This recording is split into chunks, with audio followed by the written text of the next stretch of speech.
Hi, I'm Marsh from StrataGames, and today we are playing some more Esper CryoBlade, a deck that I've been playing a whole bunch of. I mentioned last week when I was streaming that I just wanted to kind of get a bunch of reps in with the deck. I'm really trying to finalize a list, but there's also a new card that some people have been speculating could be good in the deck, so I want to try that out. And that is, of course, a card from Spider-Man / Through the Omen Paths, which is Darval, whose web protects. It's a 3/3 for 3 that you can enweb, which means you can cast it for just a white mana, if you also return a tapped creature you control to its owner's hand. Now, this could be good because it's kind of similar to Glinthawk and Core Skyfisher, in that you can pick up a card, although it has to be a creature instead of an artifact, so it works a little bit counterintuitively to how the deck usually wants to play. But if you return a Refurbished Familiar, you could just play that right away, and you get an extra 3/3 for just a single white mana, which is not bad at all. It doesn't fly, so it's a little against what some of the deck wants to do, but we also already play Mirror Enforcers because they're just a good body for a good rate, so maybe this will be another card that fits in there. But also, if you don't have a refurb, you can just buy back a Skyfisher or a Glinthawk, use a little bit extra mana to recast that, but then that can still just pick up your artifact, your Cryogen Relic, or whatever. So we're just playing 2 of these. It is legendary, which is a benefit as well as a detriment. The benefit being that it does not die to cast down. So that's the most prevalent removal spell in the format. But it's just a 3/3. It doesn't have evasion. So does this get targeted by a cast down, or would it get targeted by a cast down very often anyway? Not 100% sure, but it is something to note. But of course, the downside is that you can only have one of it on the battlefield. You cannot play a second one, or otherwise you're going to have to sacrifice one. So we don't want to put too many in the deck, even though I would like to make sure we see this card to try it out. Usually I'd put 3 or 4 copies in. Legendary, we just don't want to have more than one on the field, or have drawn a single one in pretty much any game. So we're just doing 2, but we're also trying out a couple other cards to help. You do have to return a tapped creature you control to its owner's hand, so obviously one of the best parts about Refurb is you can play it and then Glinthawk it and play it again and all that stuff right away. And this, you have to have attacked with one of those creatures to be able to return it, because it has to be tapped. Or we're playing a couple of Springleaf Drums to help tap our creatures as well. Usually I play a couple of Navigator's Compass in the deck, which I really like. This fills a similar role, so we're replacing them for this league with the Springleaf Drum. This actually can ramp us, which can be nice, whereas the Compass does not. But it doesn't gain us the life, which is really good with Compass, and it also has to have a creature to fix our mana. So there's some pros and cons to that as well, but we're trying it out for comboing with Darval. And then, just because it's a card I haven't really got around to playing too much, I swapped out 2 Thoughtcasts. Usually I would be playing all 4 of them, but we swapped out a couple of them for a couple Reckoner's Bargain. We have Mirror Enforcer in the deck, so obviously having access to gaining 7 life can be really nice, especially if we're dropping the compasses from our main deck here. I think it's probably worth trying these out now to gain some life. We'll probably note if we play a Springleaf Drum, like, oh, if this was a compass, I could have gained 3 life, so do I need a bargain, stuff like that. Eviscerator's Insight is another card I've been playing a little bit of, but right now we're trying the bargain. We also, I think it works a little bit better in this version because we also have Darval, which is 3 life that we can gain if we sack 1, which also, since it's legendary, we could sack 1 and then play another, so some benefits there. And also, obviously, if you sack a Refurb, you gain 4. Or we can just throw away a Blood Token or a Grim Bauble or whatever that's already used, expended its use, basically, to draw a couple new cards. Other than that, it's pretty standard, although I have been playing Jolted Awake. This is one that I tried last week that I have been loving. It has been so powerful. So many opponents are playing blue right now, as always, that when your opponent holds up a counterspell, it's really nice to be able to cast your Cryogen Relic, and then it gets countered, and then just have 1 mana to buy it right back with the Jolted Awake. It's been really, really strong. I've been enjoying it quite a bit. So we're still playing a couple of those. Just 2. I think 3 has been kind of a lot. So we're just trying 2 right now. But I have been liking Jolted Awake a lot.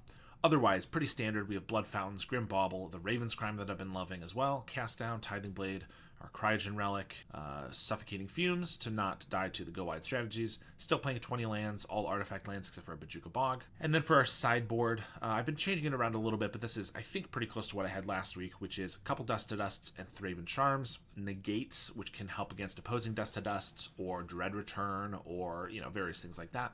Some Blue Blasts, Drowning Sorrows, Last Rites, and Duress. So let's take it into a league and see how we do.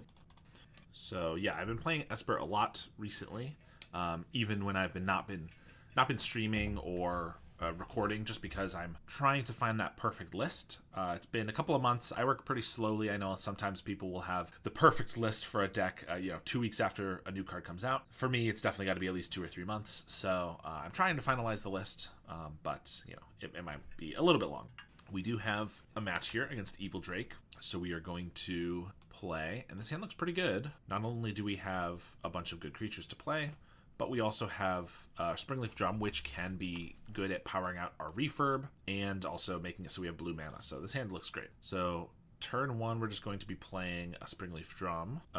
Hey, Ben, how's it going? We are, of course, doing some Esper, playing a couple new cards. So we can just start with the Springleaf Drum. The next turn, I can play refurb for 1, and then I could play like Skyfisher or something. We're against walls. Okay, we need to find like a Tithing Blade would be great. There's a Relic. Okay.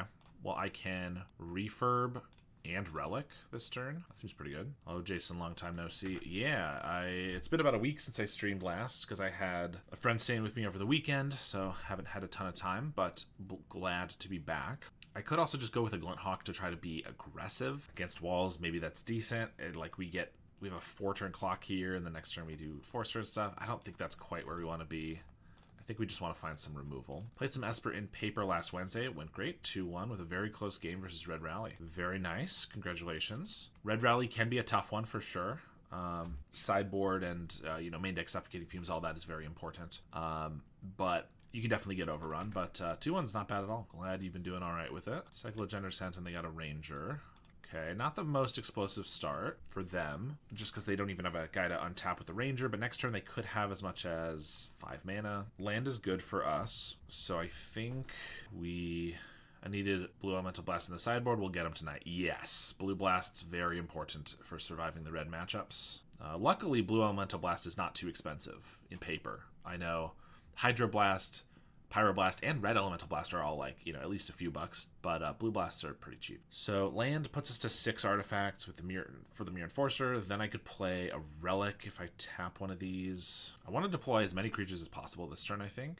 Now for Dust to Dust, yeah, we would love to have a Dust to Dust reprint eventually. So I want to play this Cryogen so I can get the Mirror Enforcer for free, but then I can't play both of these, and I kind of just want to deploy all my creatures, I think, because they are having a slow start. So I think we just play Mirror Enforcer for 1, attack with Refurb. I can buy back the Cryogen Relic, then I can use Springleaf Drum to buy back a land or something for the Skyfisher. So yeah, the most value here would be to play a Cryogen, but if we play Skyfisher, we have 10 damage 2 turns in a row. I think we just do that.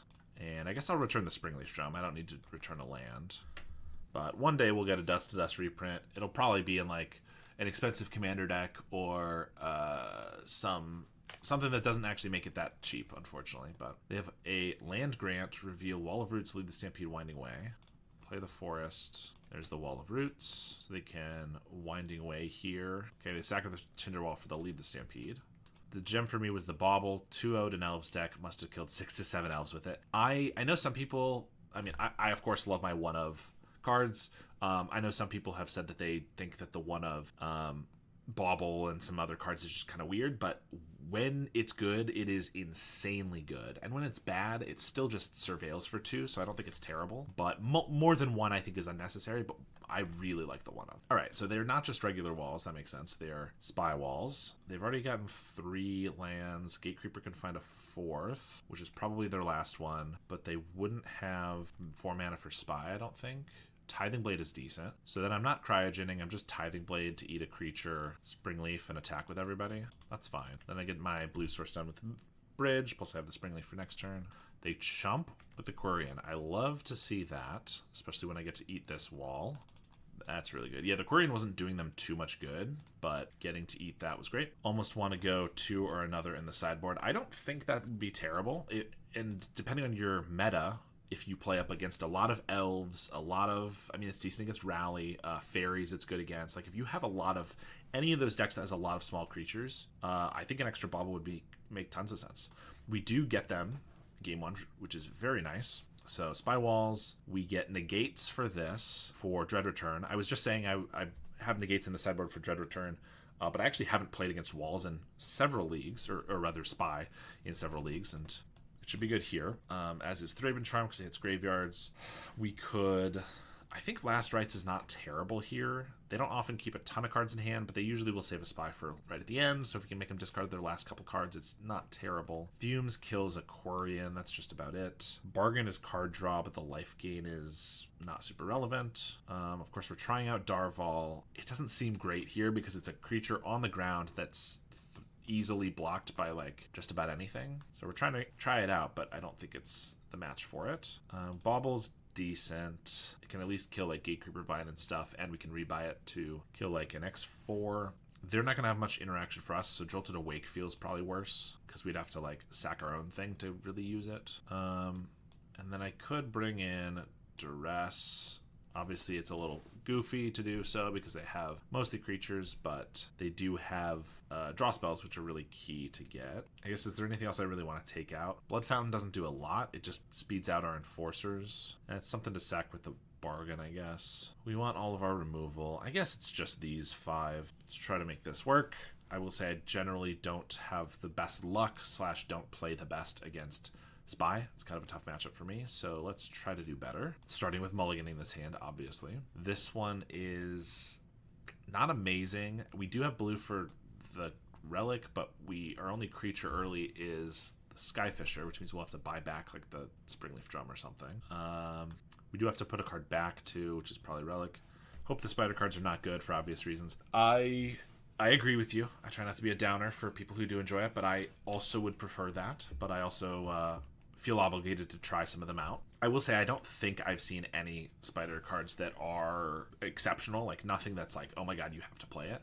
But some, decent cards for some decent decks. I just don't think this does enough. It's really slow and awkward, and it's not interactive. I think we're going to go down again. This one's better. It's just less awkward.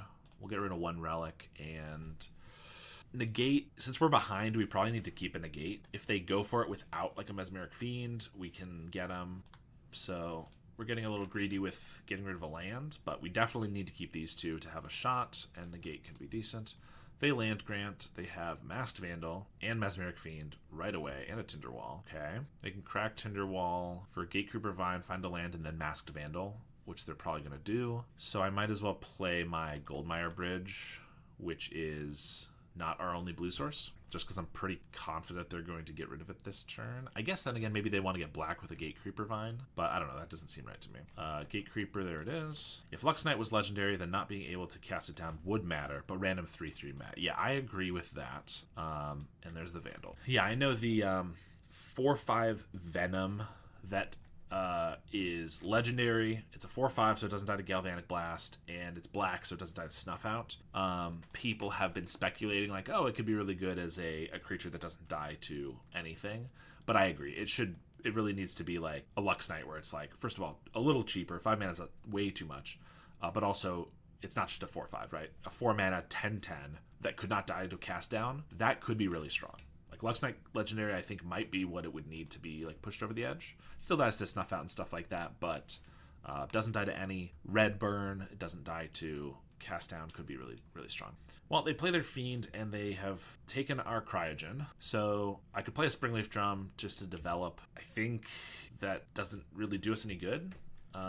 They know we have a negate, so I guess as long as I hold up 2 mana, they can't go for it. They still need another land for it, but, they could have that pretty easily, potentially. Oh, they have another Fiend. Well, that's gonna just take the negate then, I assume. But then people have to play Snuff Out, so it's something. Yes, that's true. I mean, Snuff Out always like ebbs and flows with it being in the meta and not, because when it's very combo-centric in the meta, Snuff Out's amazing, but then it shifts to more burn, and then Snuff Out's bad, and like things like that. So they don't take the negate, so I guess they'll just play around it, which is fair. I mean, I have to leave up 2 mana for it every single time, so I guess my best bets are a bunch of land draws here. So I could play a Glint Hawk, pick up a land, play it again, so we have the negate going. Yep.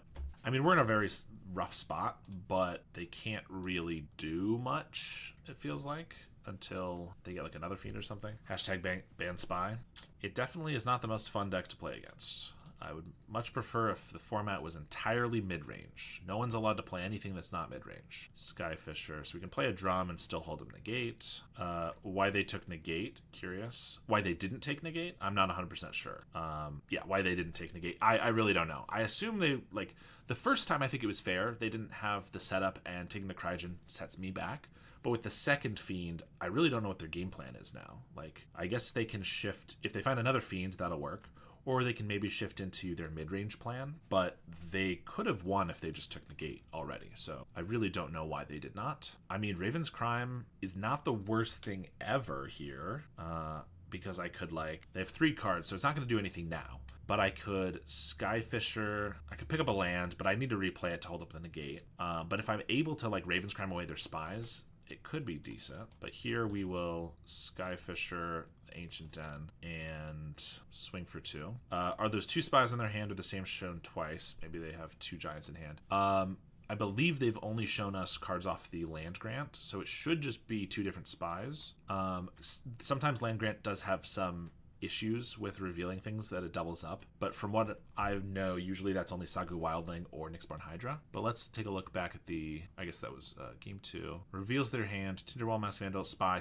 So unless there's a glitch, they should have 2 spies in hand. Looks like they're going to play a spy. I assume they're just not going to target themselves. Oh, Dread Return. Okay. The Generous End. That's pretty good. I can't counter this because then I'll just die. Unless I guess if I counter this, then I could Raven's Crime, and if I get another land, I could Raven's Crime them both. But then they can just Dread Return, reanimate their spy, and that's not going to work. So yeah, we got to let this go. Unfortunate. Also, the Dread Return's pretty annoying because now if I Raven's Crime them, it just means they have a free spy, basically, which is not good. They boarded out 1 Dread Return and have only 1 in hand. They boarded out a Dread Return. Is that something they usually do? You're saying they're putting it in the graveyard just so they have it for later? I don't know if that's for sure the case. I mean, them getting a Generous Ent is good for beatdown, but also just stops us from attacking. I could play Glint Hawk, but we've already stopped them and we can't attack in, so I don't think there's a reason to do that. I guess I could Glint Hawk, double Raven's Crime their cards away, but again, that doesn't do anything right now. I think we just hold this for if we get like a Cryogen or something. I mean, it seems hard for us to win here. Oh, I guess if they just have 2 Dread Returns, I can counter one of them, but I actually can't counter them both. So they probably can just win here, right? Which if I guess I'd Raven's Crime them twice, I wouldn't be able to negate. I'd still just lose. Oh, they hadn't hit all their lands? They have 5 lands in their deck. Oh, okay. So let's pop this out. They have Acorn Harvest. So obviously we're not dead. They did not hit a giant. Interesting. Let's get rid of this. We know they have 1 more spy in hand. Oh, you can't see that over there. We'll just leave this here for now. Reckoner's Bargain. Kind of a long shot to be able to use that. I'd have to hit an untapped land, but I can use it on the end step if we don't negate. So let's just pass. Okay, now they're doing their second spy. No, their second Dread Return. Bring back a Vandal. Okay, they have only 2 green mana left, so they shouldn't be able to spy us this turn. They're going to take out the bridge, I assume. So we should be fine and not dead here, unless they have something weird, so I'm just going to bargain the bridge away. We get a Thraben Charm. I believe that might be their only 2 Dread Returns in their grave, so it's possible Thraben Charm can just win the game here. Although we still need to be wary of, like, Generous Ent beatdown, which they're going to start in on, and we do just have 1 land. We get a cast down. All right, we'll put this away for now. Another Enforcer's not great, so I do have Thraben Charm or cast down. I could Glint Hawk back the Ancient Den here, replay it, then they attack, whatever, go to end step, then I can cast down the Ent. They do have more Generous Ents in their grave. If they want, they could just start Dread Returning those. Well, I'm gonna Glint Hawk our Den, play it, and pass. We have some decent interaction, assuming we can just survive here. Lead the Stampede. I obviously cannot negate that. 1, 2, 3. Yeah, we'll just have to let it resolve. And they hit 5 cards off it. Plus we know they have a spy. Great. So now, even if I exile their graveyard, probably just going to lose to bigger guys. There's a Tinderwall. Generous Ent attacks in. If I cast this down, they have the 4 mana to cast the spy, so I can't do it yet. I could chump block, which might be decent. Now they're going to pass. So now I will cast down. I want to get a Fiend for like the Cryogen, but I can't even afford to play it. So I guess we just go for the Generous Ant, which is killing us. Land is decent. I hold up Negate / Thraben Charm. They play another Generous Ant. All right, so part of me wants to just Thraben Charm their graveyard now, assuming they only have 2 Dread Returns, and then I can actually start playing things. Now, what do I have to play? Ideally, I find a land or something here, and I can get some Mirror Enforcers down. I just can't. I have to start doing something about this Generous Ant, so I think this is the play. I can't afford to hold this up every single turn anymore, and I'm pretty confident that I shouldn't have to worry about their graveyard after this. And a Refurb is something. So we'll play that. This at least gives us enough power to block the Generous Ant. We will lose 3 of these, I guess. That's pretty bad. Mirror Enforcer still costs too much. I could hold up Negate, or I could just make him discard another card. Does Negate matter at all now? I guess if they play another Lead the Stampede, but otherwise not really. I probably just have to chump the Generous Ant, because I need this Refurb to be here so that my Mirror Enforcers can start coming down. So let's just chump, and they play sack the Tinderwall for a battlement, play the Wildling. Yeah, here it is. You can block that without too much difficulty. Land, nice. Okay, so that's 5. So I can play this for 2. I can play this for 1. So now I can block the Generous Ant. I have 1 mana, so I might as well just Crime them, I think, because I'm not holding up Negate anyway. Although I guess I'm tapping out of a blocker. Crime doesn't really do that much. Let's just hold it. Tap out of a blocker, but also, like, theoretically, if this game keeps going on and I draw enough lands, maybe I can, like, hit them, you know, take 3 or 4 cards at the same time. There's a Wall of Roots. And a Lead the Stampede when we don't have the Negate up, unfortunately. Battlement, Caretaker, Wildling. Wildling's the only one that's really that bad here, or really relevant. Everything else is just a random blocker. They do attack with the Generous Ant, but I can just trade a Mirror Enforcer for it now. They also attack with the Wildling, but I can trade a Skyfisher for that. We're in the end of combat step, and they're tapping for mana, so I assume that that was a mistake. Yep, on tap. Go to their main phase. And they have... I guess they could just play a Spy and hit us. No, they can play a Wildling. Okay, they have 5 mana for that.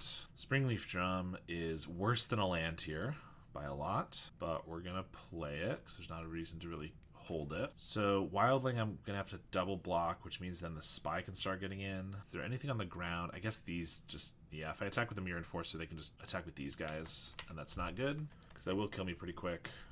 I mean, we're not in a good spot by any means, but I don't know.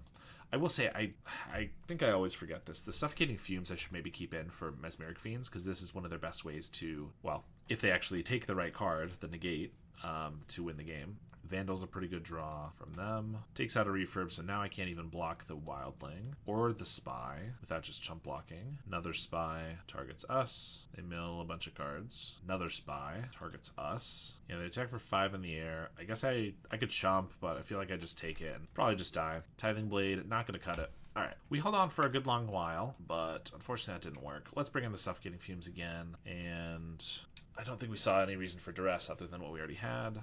Raven's Crime, not as good there as I hoped. I still think Raven's Crime can be okay in this matchup. Same with Last Rites, but I think maybe we'll favor the Last Rites where we can just take everything rather than letting them choose what to discard. Neither one is amazing, I admit, but I could also bring in Drown in Sorrow. That doesn't seem amazing either. Turn 1, Bridge. Turn 2, Springleaf Drum. Yeah, this is so good with another land, but we can't keep that. This one has a lot of good cards. We need to find something. I think I'm just going to get rid of the Mirror Enforcer. We're just hoping to draw into some stuff. I want to keep all my card draw, I think. They got a Caretaker. We're obviously just going to play a Relic. Cast Down's a good draw. We're going to save that for a big mana producer, probably. Have a Gate Creeper. Finds them a Forest. They pass. Another Cast Down is good. I could Thought Cast, but it costs 2, so I don't like that. I could Relic, but I only draw 1 card. I think I might just bargain away the Relic to try to make sure we hit our land drop. We have another Relic, so it's not that big of a deal. I'm not probably casting anything down this turn. I guess theoretically, if they have all their lands in their hands, they could just win right here, but, you know, I'm obviously not playing around that. We do find land. Vault doesn't let us play anything, so we might as well just get our tap land and our white source down. The next turn I can double cast down. I could like Cryogen, Glint Hawk, Thoughtcast. I got some options. But with them getting at least 4 lands here, I probably gotta hold up a cast down. I guess 1 cast down doesn't do much against them here. And land grant. Okay, so that's all 5 of their lands. I'm expecting they don't have more than that. Do I just have to hold up double cast down? Because if I just hold up 1, they spy, I cast 1 down, it doesn't matter, which is why this is really annoying. I guess the chances, if I hold up 2 mana, the chances they go for it are low, I think. So I think we just play Thoughtcast to maybe actually find something, or Cryogen, which is a lot better setup. I think we just play Cryogen and hope that holding up 1 cast down is enough to deter them. Because it's a cast down which doesn't do anything, but it could be a, okay, they just cast a Wildling, that's fine. It could be a Thraben Charm, right?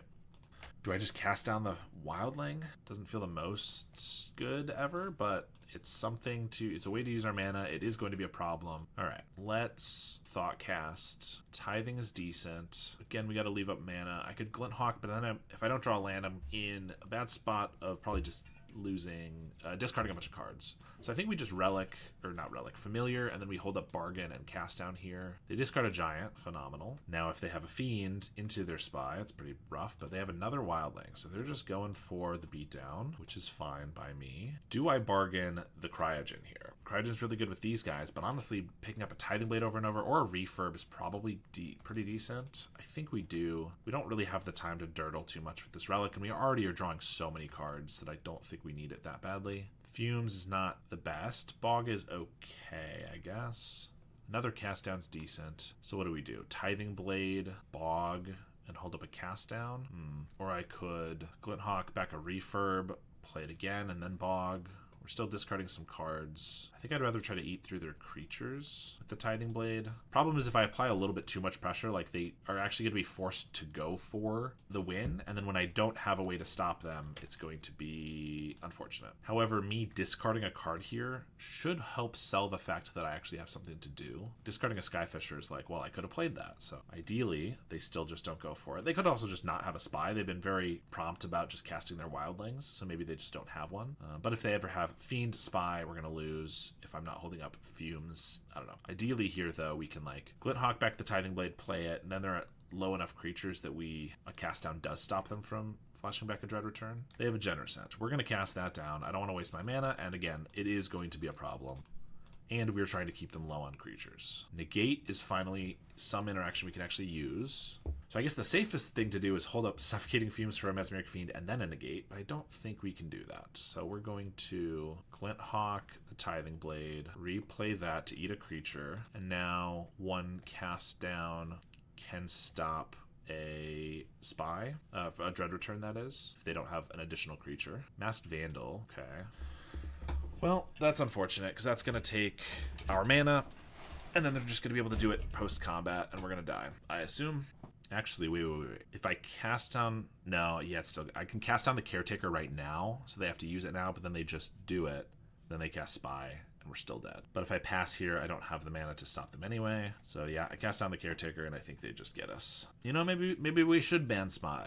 We had a whole bunch of ways to kill their creatures. We had a whole bunch of ways to play around this, and we still just lose. That is frustrating, but that's okay. I just think it's not a good matchup for us necessarily.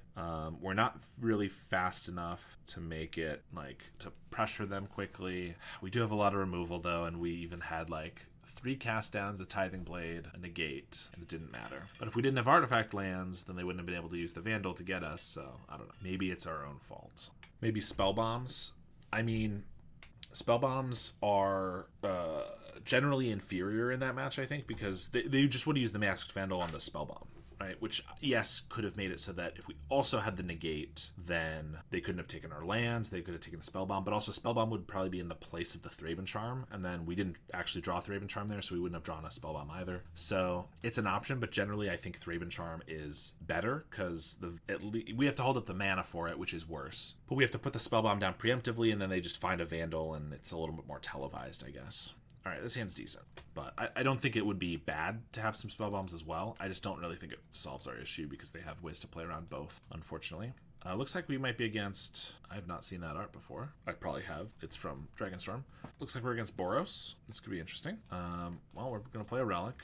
land is great. Yeah, the Vandals and the Mezfiends together just don't give a lot of options. Yeah, understandably, they're a deck trying to accommodate their downsides, and so they have ways to answer cards in hand and artifacts on the board, but it does make it very difficult for us to do anything about it. They have a Bog. They could still just be Boros, because Boros sometimes plays a Bojuka Bog, but it could also then be Mardu. Thoughtcast is a good draw. I don't care about killing this. I just want to draw enough cards that, like, Raven's Crime will be really good. So if I play Glint Hawk, pick this up, and then replay it, I'm actually going to have to discard probably. So let's just Thoughtcast. I guess Thoughtcast makes us discard right now.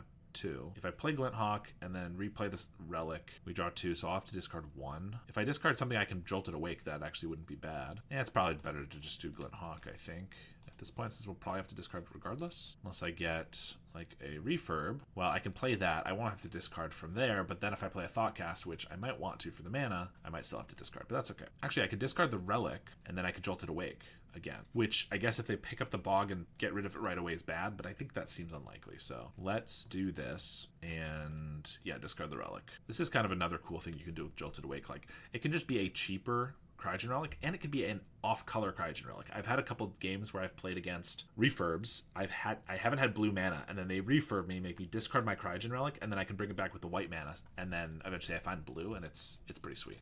All right, I'm assuming it's still just Boros here. They didn't have anything. They could have Prismatic Strands. They could have like a Thraben Charm or something else. I don't know. We're just going to attack, see if they want to like bolt either of these. They don't. More lands is decent. I mean, we're going to Jolt this Awake. Maybe they do have a Thraben Charm to exile it, which would be annoying, but oh well.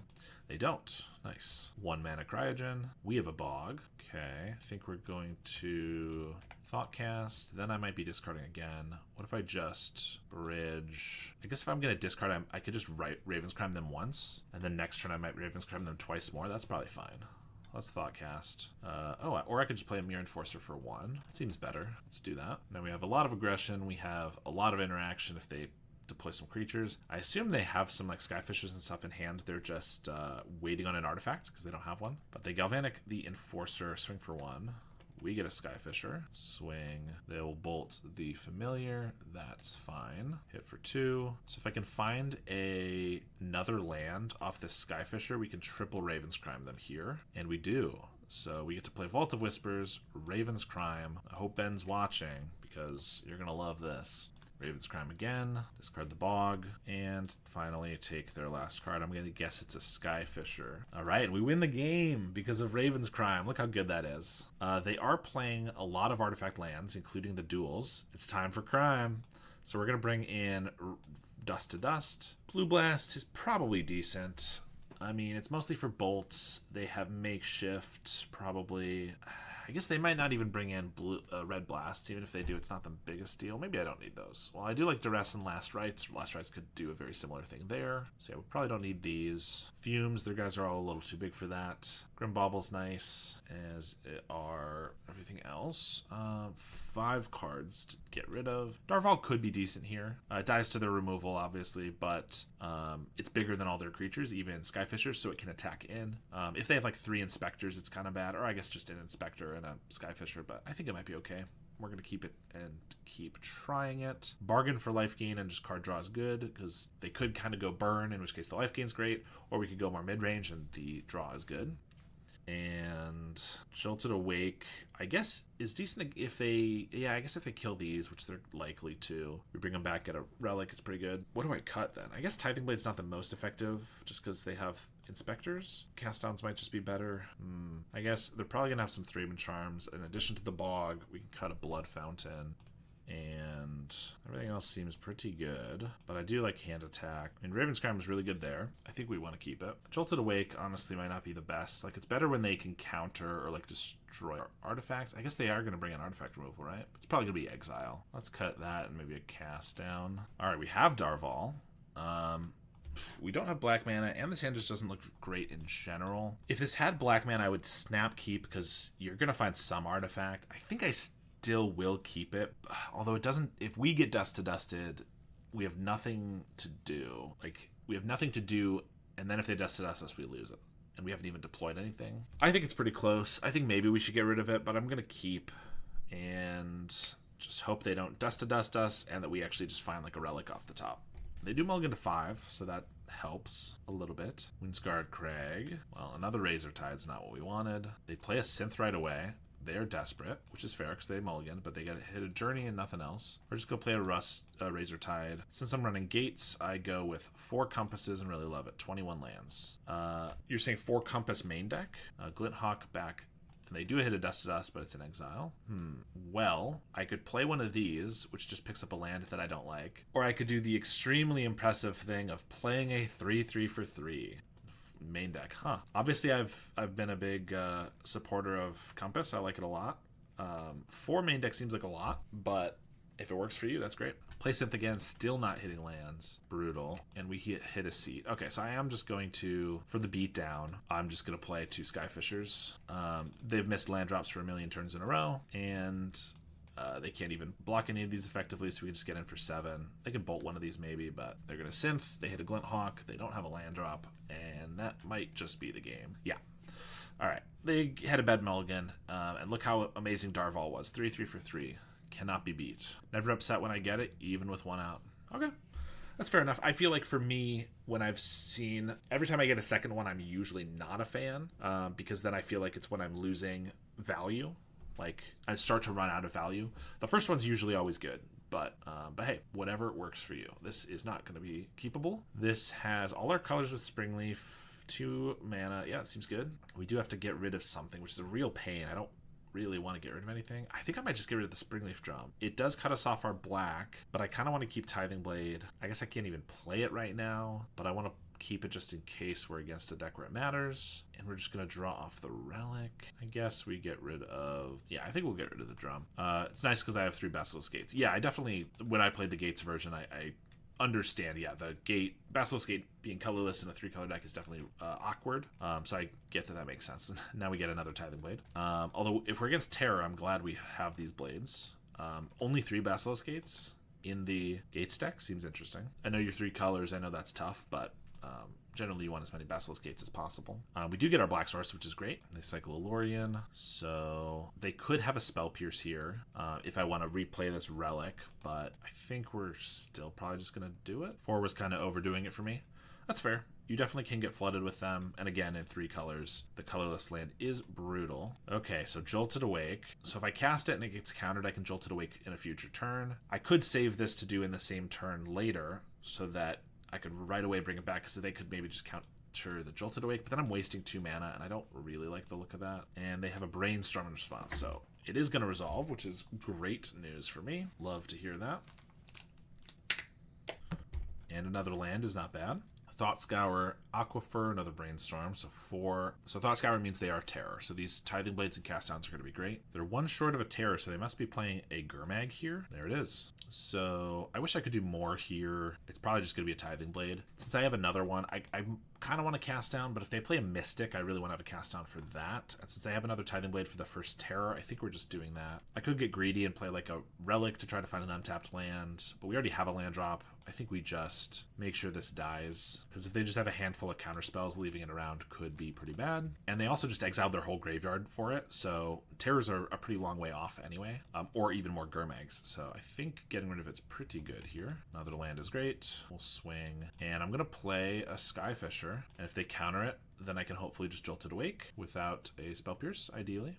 Nice. Okay, Jolted Awake has been so good. And we get to pick up the Relic, because I don't really need another Tithing Blade, I don't think. Now I have 2 Relics, so if they counter one of them, I can get the other one down. They mill 2 lands, so that's pretty brutal for them. Although they could get another Gurmag down here for sure. Mental Note, Snuff Out in a land, so that's 4 spells for a Terror. There's a Gurmag. They leave another Gurmag in their graveyard, as opposed to a spell. That seems probably wrong, but I don't know. Attack. Alright, so I could Cryogen here, but I'd probably just cast this down. They counterspell, and then I Tithing Blade it. Because I don't really care about this at the moment. Could be bad, again, if they have a bunch of counterspells. But if I do cast down Tithing Blade, and then they land a Mystic, I'm in a really bad spot, because Mystic could just win the game. So I think I'm just going to Relic here. If they want to counter that, then I can... Actually, if they counter this, then I probably do just Tithing Blade, because I still get to keep my cast down for their, potential Mystic. I could just play another Relic, but I think I like this better. I'm happy to bait with a Cryogen when I have 2 others in hand. They slam a Lorien Revealed, draw 3, Blood Fountain, put them to 8,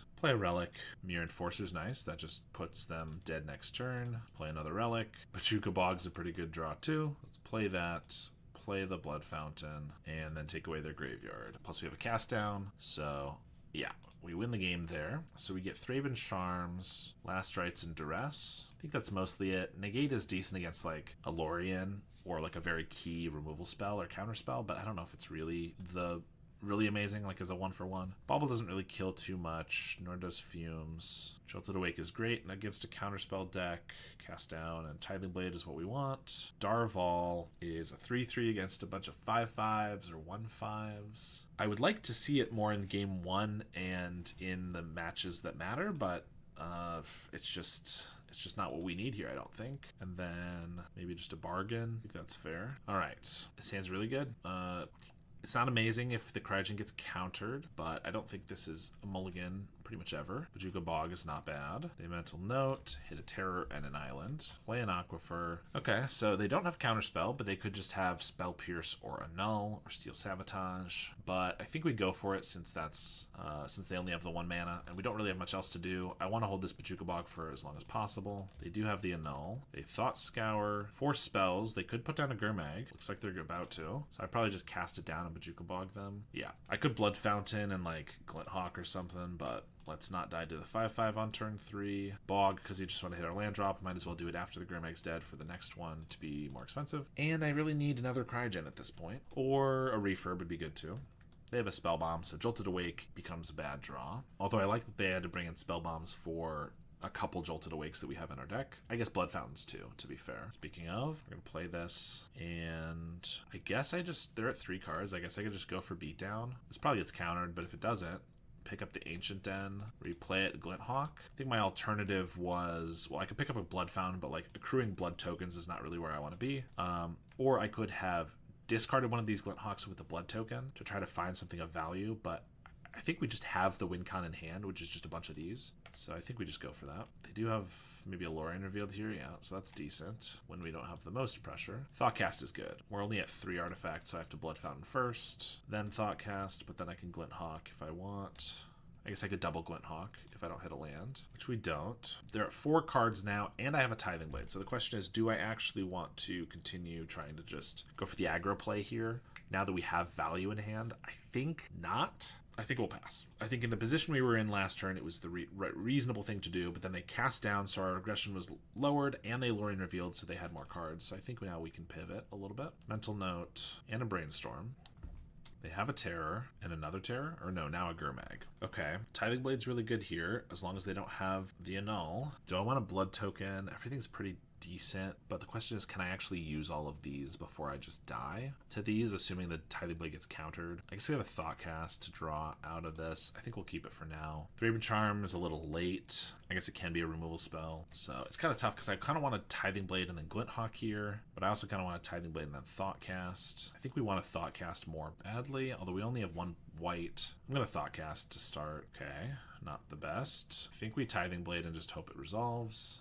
It does not. There's the Spell Pierce. Do I need to chump block? Yes. Well, I don't know. I'm going to chump block with something with a bargain next turn, probably. I guess I could Skyfisher. No, I could Glint Hawk, hold up bargain, triple block. Also, if I lose this, then it's less likely I can Thraben Charm to kill a creature, so I guess we attack. But yeah, that Tithing Blade getting countered was the difference between us just handily winning and being in a pretty rough spot, I think. Crack their Spell Bomb. They are trying to find something, though. Swing for 10. Hold up Counterspell. Well, Jolt Awake, I guess, is decent now that they got rid of their Spell Bomb, although I don't have the Tithing Blade, which is really unfortunate. I think it does just have to be double Glint Hawk, and then I can hold that's a triple block, and then if they have like the removal spell, at least I have like a bargain, and if it goes off, then I can just bargain like a token or whatever. Get back this Blood Fountain, I suppose.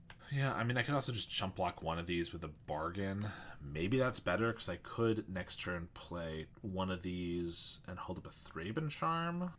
If I triple block and they cast down or snuff out, I get to bargain, but I'm in a really bad spot. Whereas if I just chump block and bargain, I get to keep 2 of these. It's probably better. Yeah, let's just do that. I think we have a better chance of winning by doing this. Or vice versa. We have a greater chance of losing by not.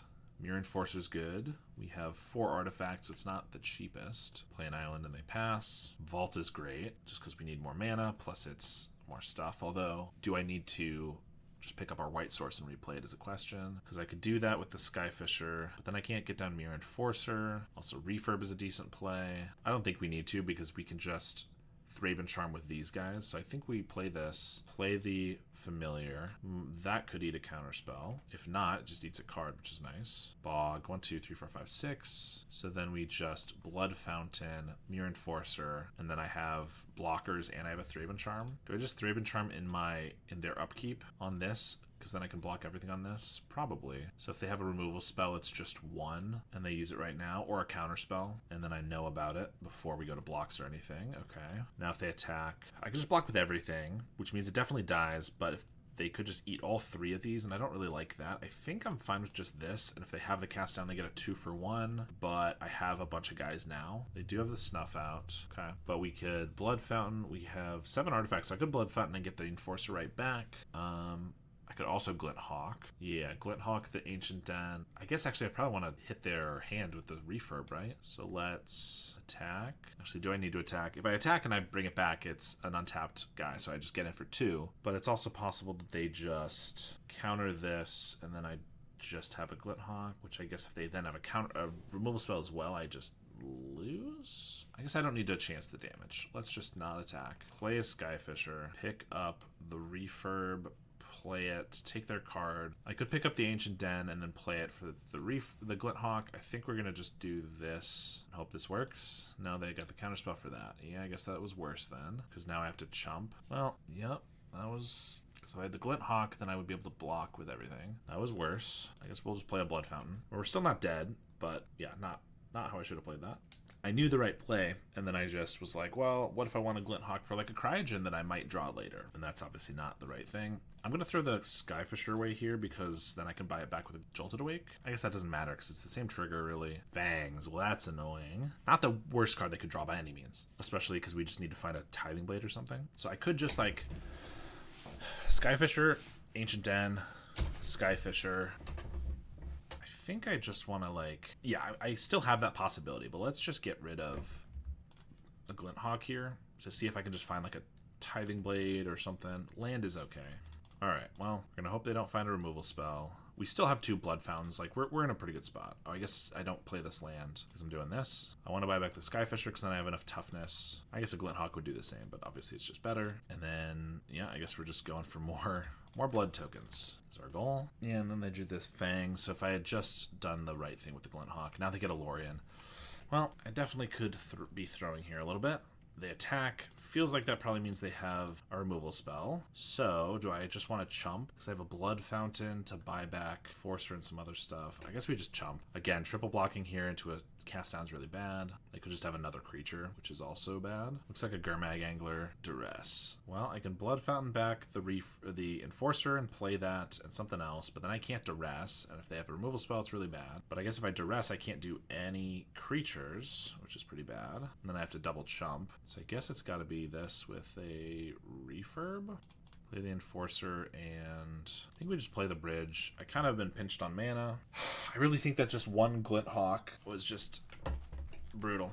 Because they either wouldn't have been able to attack, so I would have had more guys, or I would have eaten this and it would be gone. Now I'm going to double block the Terror and chump here, and just probably assume that they have a removal spell. Okay, they just have 2 removal spells? No, just the 1. I guess I don't have to chump the Gurmag. They could have an Unexpected Fangs to do the damage, but that's fine. They've already used 1, and I'm not going to play around it. We go to 1. They have another Gurmag Angler. Blood Fountain. Alright, I'm going to Refurb. I would like to Duress and then Refurb, but I just don't really have the mana, unfortunately. Yeah, they do have the counterspell, so maybe it probably would have just been better. I get back Enforcer, Refurb.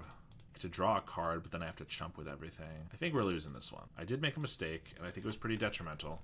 Yeah, nothing else to say about it, really. We did have so many of our bouncers that we just needed to get anything at all. Can't imagine we draw out of this, so let's just go to the next game. Yeah, I think we just keep everything we have. Just play a little better, maybe. Fun game, though, for sure. Definitely a fun one. just felt like having to bounce our own stuff without value like 6 times was just frustrating. But otherwise it was decent. This hand's not best, but I think we're going to keep it. I mean, we really need like a Cryogen or something. We have Cast Down if they get an early Gurmag, which has kind of been their MO. And we do have our colors. Jolted Awake is nice if we get a Cryogen and they counter it or whatever. And we have a Bajuka Bog, so a lot of interaction here.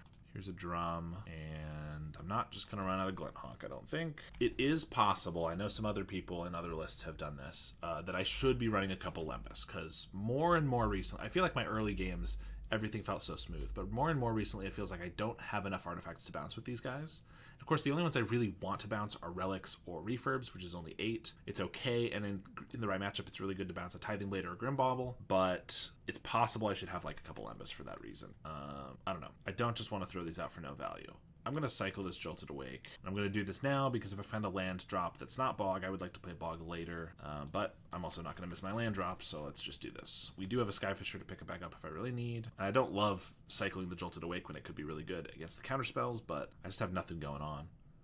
Lembas use a decent amount of mana, whereas we usually are bouncing stuff. Yeah, I mean, I don't prefer Lembas. Like, it's far inferior to a Cryogen or anything, obviously, but it just feels like, at least recently, maybe I do need something more, some more artifacts that I want to bounce. They annul the Blood Fountain. We're just gonna pass. Some matchups I would just run these out and start trying to beat down. As we've seen, that just does not really work against them. Not when they have 7 cards in hand, maybe eventually, but yeah, it's not gonna work here, so let's not even try. Just hold them for value eventually. Land is decent. Obviously I'd like to hold up some lands for the Raven's Crime, but at the moment we just need to hit our land drops for Compass. Well, I will say, I mean, yes, my version usually runs 2 Compass. Compass is another thing you don't really want to pick up unless you're against Mono Red or Rakdos.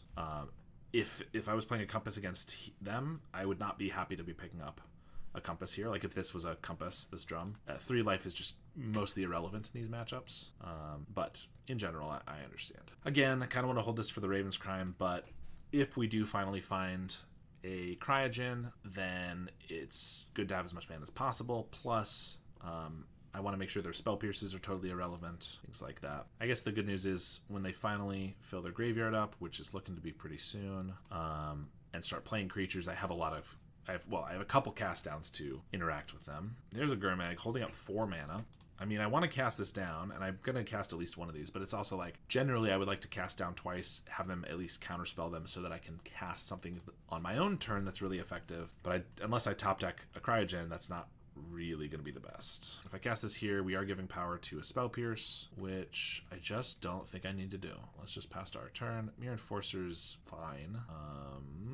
Let's cast this down. Mirror Enforcer, we'll play that, and we'll pass. I'm not really fitting an affinity deck, so the Compass are also Fanatical Offering. Yes. No, that's fair. That's part of why I'm running Reckoner's Bargain here or Eviscerator's Insight in the other version, is because it does help if you get flooded with compasses, or just once the compass is pretty irrelevant. I could duress here, but we're not really punching an opening for anything. I could duress and then Raven's Crime, but they still get to keep 1 card, so I think we just pass. If I draw a land, I will, assuming they have 3 cards in hand, I will duress and Raven's Crime to them twice.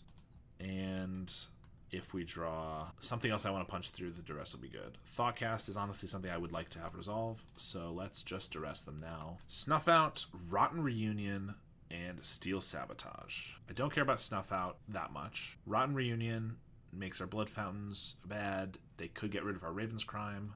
It's got to be the Steel Sabotage because I'm hoping to find a Cryogen here. So not the worst cards for us to see. Let's Thoughtcast. Okay, we do get a land, so I could take both of these, and they Rotten Reunion. I guess if I take one, they discard a Snuff Out, then I do the other, they get to Rotten Reunion, make a zombie. That's not that big of a deal. Pick up Bajuka Ball. Alright, so I am gonna play a Skyfisher. No, because then they can Snuff Out. I'd like to get their Snuff Out first. Yeah, let's just Raven's Crime. They discard the Rotten Reunion, so yeah, we'll make them discard the other. Time for Crime. And then they can Rotten Reunion the Raven's Crime, but it was decent there. And I could Glint Hawk. I guess I might as well, seeing as I might need to just block this Terror. We're still hoping to find a Cryogen or something, but let's pick up a Vault and just play it again. Oh, I guess then I could play the Skyfisher if I want. Obviously, I could have held the Vault for the Raven's Crime, but I'm expecting it not to survive the Rotten Reunion. I think we'll hold the Skyfisher. If I could replay the Bojuka Bog right now, maybe, but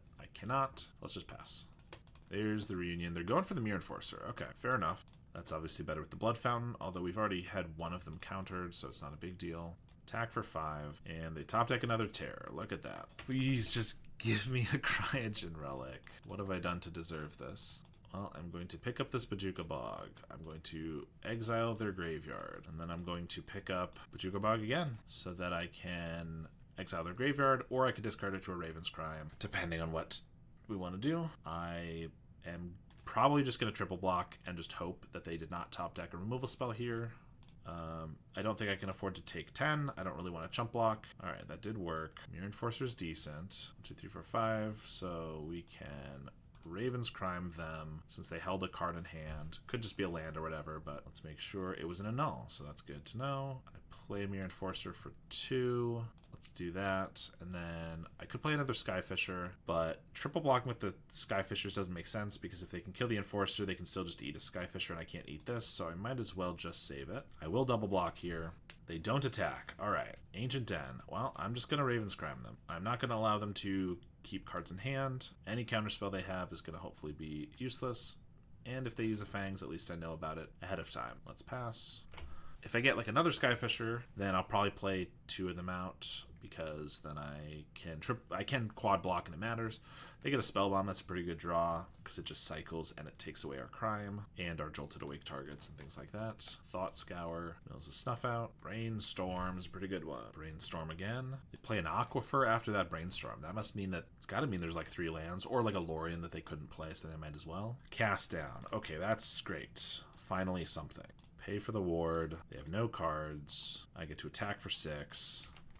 And ideally, they've just Brainstorm locked themselves with like 3 lands, or 2 lands on top. But they could, like I said, just have like a more expensive card they couldn't have afforded. Yep, there it is. There's the Lorien revealed. Play an island, play a Gurmag, and hold up counterspell mana. Thraben Charm. I can exile their graveyard. I don't think that makes a difference, really. I'm just going to run out this Skyfisher and pass. I could go for a Thraben Charm on the Gurmag, which I will if they like cast the spell, but if it's a cast down or something, then going for it preemptively means we will lose our guy. Whereas now if I block with everything and then they try to kill our guy, I can Thraben Charm in response, and ideally they did not also just top deck a counter spell.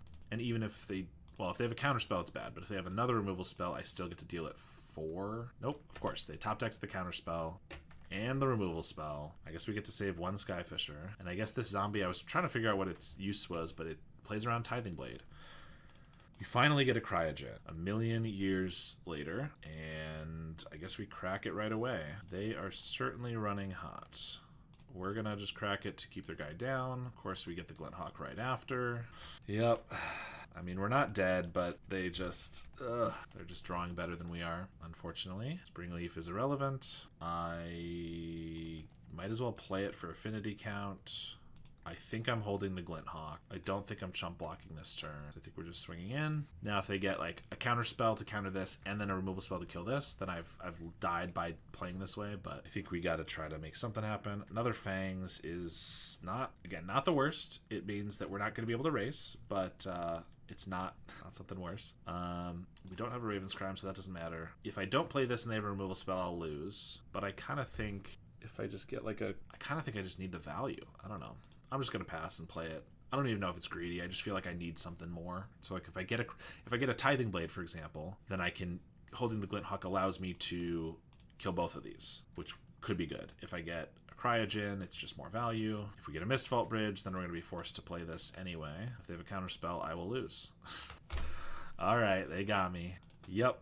I feel like, I don't know, so many of my games recently have been I've just had such poor luck. Obviously, you always focus on those, but I just feel like there have been a lot of matches where it's like, I'm drawing so poorly, they're drawing so well, and even like close games. Like, this was a close game, that then at the right time, we just draw like 3 lands in a row, they draw the right cards. I don't know. It certainly is frustrating, but what are you going to do about it?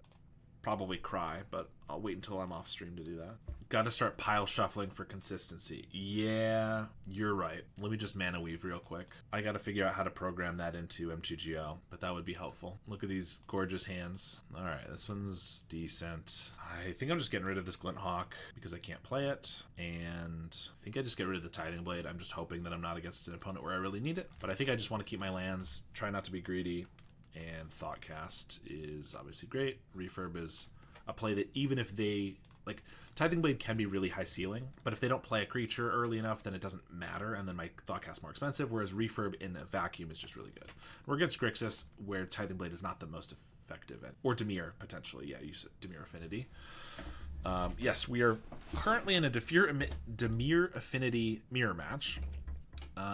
And that is really annoying after I've already mulliganed twice. I guess I'm about to do the same to them after they mulligan once, but I don't want to get rid of this. I cannot get rid of this Thoughtcast. So it's probably just Mirror Enforcer. I guess actually they have Hunter's Blowgun, which means they're definitely playing Kark, because there's no reason to play it otherwise, so they're definitely Grixis. That's good to know. I think I just gotta get rid of the Enforcer. Skyfisher will be good later. Let's make them discard a card. And we're not gonna trade here because I would like this Thoughtcast to cost 1 mana, just in case we get like another refurb or something. They have a Thoughtcast. They don't want to trade either, fair enough. I mean, I guess now that we drew this vault, like, I kind of want to play this bridge, play a Thoughtcast for 1 mana, and then if I get a refurb, I can play it. But if I get like a white bridge, I'd rather be able to play that this turn. And now if I just Thoughtcast for 2 mana, even if I get a refurb, I can still just play it with the vault. I think we just do this then. And then this plays better if I get like a Goldmire bridge. I could just Grim Bauble this right now, which I kind of don't hate, but I really need to have my white source up. And I think we're good to just not trade either, since we have a Grim Bauble for this. So I don't know. If they don't want to trade, maybe that makes me want to trade more, but whatever. This time they're good to trade. I also might just want to pick this up with the Skyfisher, so I think we'll just let it go. 2 damage. Ain't too bad. We get a bargain. Swing for 2. I could bauble this, but it feels like they're holding up their own bargain, so I don't really want to give them extra value for that. I'd rather them be forced to like sack their blowgun. I'll play this to pick this up, although if they have a blast here, I probably should have played a vault first, because then I could have bargained it. Yeah. But I was hoping to play the bridge, but this was higher. It was worse this way, I think. Because then if I just bargained that, we'd be in a decent spot. Now, obviously, I have to pick up a land, which is annoying. I don't think I'm going to bauble this while they still have the mana, so I'm going to just pick this up and hold up a bargain in case they want to blast this again, or rather just cast another blast. And they do just sack a land, not even the blowgun. I mean, blowgun, Death Touch on their Kark doesn't matter if we have all flyers, but the reach is really nice, so I get that. Unlike them, though, I don't think I can afford to bargain a land or even my Skyfisher here, unless they try to kill it. Refurb is annoying. They're tapped out, though, so I can bauble one of these and then hold up bargain. So I guess I just get rid of the vault, because I'd like to have more blue for later, potentially. Another bargain. I will certainly just bargain a bauble if nothing else, and they're the ones with the Galvanic Blasts, so I don't really want to trade 2 for 2 because they have the reach that can kill me out of nowhere. Equip the blowgun. Now they're going to trade. Guess I just accept that since I don't want to take unnecessary damage. I could bargain this away, but I think it's fine. I mean, if they have a Blood Fountain now, it's kind of annoying, but they don't. We're going to bargain the bauble. Bojuka Bog's decent. Skyfisher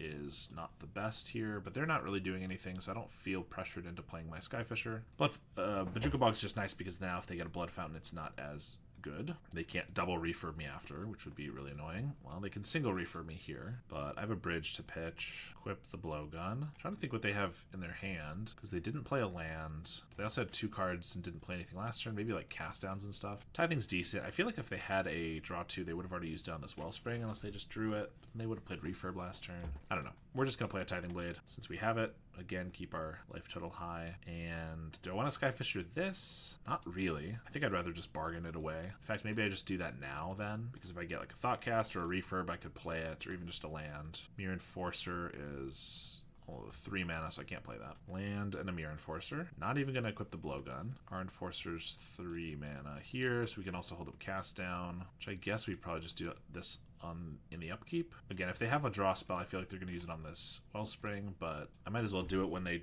don't gain 7 life, unless their last card is the bargain. There's a Krark, so they can equip and then sack this and it'll wipe this. So maybe that worked out not great because I could have held it up for the Krark to cast down, and then they would have to sack a bunch or they wouldn't have killed it. Whatever. Spellbomb makes our Blood Fountain a bad draw now, fortunately. One Cryogen or Thoughtcast is really good off the top here. They have a Blood Fountain. They do have a Mirror Enforcer and a Refurb and a Krark. So, and we don't draw anything reasonable, so I'm just going to Bojuka Bog them again, and we've already gone through 3 refurbs. I'm just going to hold this Springleaf Drum in case they're lucky enough to find the 4th. Doesn't really do much on the board anyway, so might as well hold it. Bojuka was clutch. I agree. If they had a Mirror Enforcer and a refurb here, we'd be in a rough spot. Cryogen is obviously a great draw. They have a negate. This is game 1, right? They're running negate main deck. That's unfortunate. I was wondering what they were holding for so long, and I guess it was negate because they didn't have any good targets. I mean, and toxin analysis. I could cast down our own guy so they don't cycle. They should have done this before damage because I gain 2 life now. But I guess they're doing it, cracking the clue, and if they find a Galvanic, they can kill this before I deal any damage. But if not, I just gain 2 life, which is something, I guess. Pre-boarding, yeah. They really need to not allow pre-boarding, and they really need to bring in pile shuffling. That would make MTGO peak. As is, it's just, you can't do all the fun stuff you can do in paper. Another Wellspring, Blood Away a Bridge, and another Blood Fountain, which currently looks bad. If the game keeps going super long, it's going to be pretty good, though. Another cast down is not good for us. It's just not what we need right now. If they get a creature and we cast it down and they bring it back with a Blood Fountain, we're in a terrible spot. They are drawing a lot of bridges, which is nice. And a lot of Blood Fountains. Spellbomb, okay. It's a little annoying because if we get like a Jolted Awake, now the Cryogen is not going to be there. But we still have a lot of good draws. That's definitely a land. I think we'll play it. We already have a card to discard to the last refurb, although they could get it back a million times. And we do still have a Raven's Crime in our deck, but they don't have the most cards in hand, and I'd like to just... I have one Raven's Crime versus like a couple more Thoughtcasts and Cryogens to draw better. They finally found a Fanatical Offering for Wellspring. Imagine not playing Graveyard Hate. Would be Jover. True. Very true. Opponent has Nightmares of Spy combo. That is also very true. I mean, I don't think a negate in the main deck is like terrible. It's just not something you see very often. It certainly has a lot of applications. Like, I would have been less surprised by like a Metallic Rebuke main deck just because it can counter anything and it's good here, you know, and whatnot. I am going to cast this down. It's still their only creature in their graveyard, so if they want to start spending Blood Fountains to get back just the one, it's pretty decent. They did just draw a million cards, so I think we're going to lose now, but oh boy. We were both very unlucky with our draws for a million turns, I admit that, but then they drew a million. I know Springleaf helps the mana work, but what if you were just super greedy? Yeah, that's an option. I will say Springleaf I'm trying because of the Darval, which we have barely seen at all. In general, I would run Compass, which is, in this position, similarly useless. But I will say I've tried the deck without any compasses or anything, and it generally feels bad. Do I cast this down before the munitions? They're going to get them back with the Blood Fountain. They're going to be able to do with this themselves, so I might as well just take it away. Drums may be better with Inspectors. Yeah, that's definitely something definitely something I thought about playing Inspectors, but I kind of hate Inspectors. So maybe if I'm playing drums, yes, I should just be playing some Inspectors. I don't know. The drums have been pretty decent in the early game, which is when they're made for.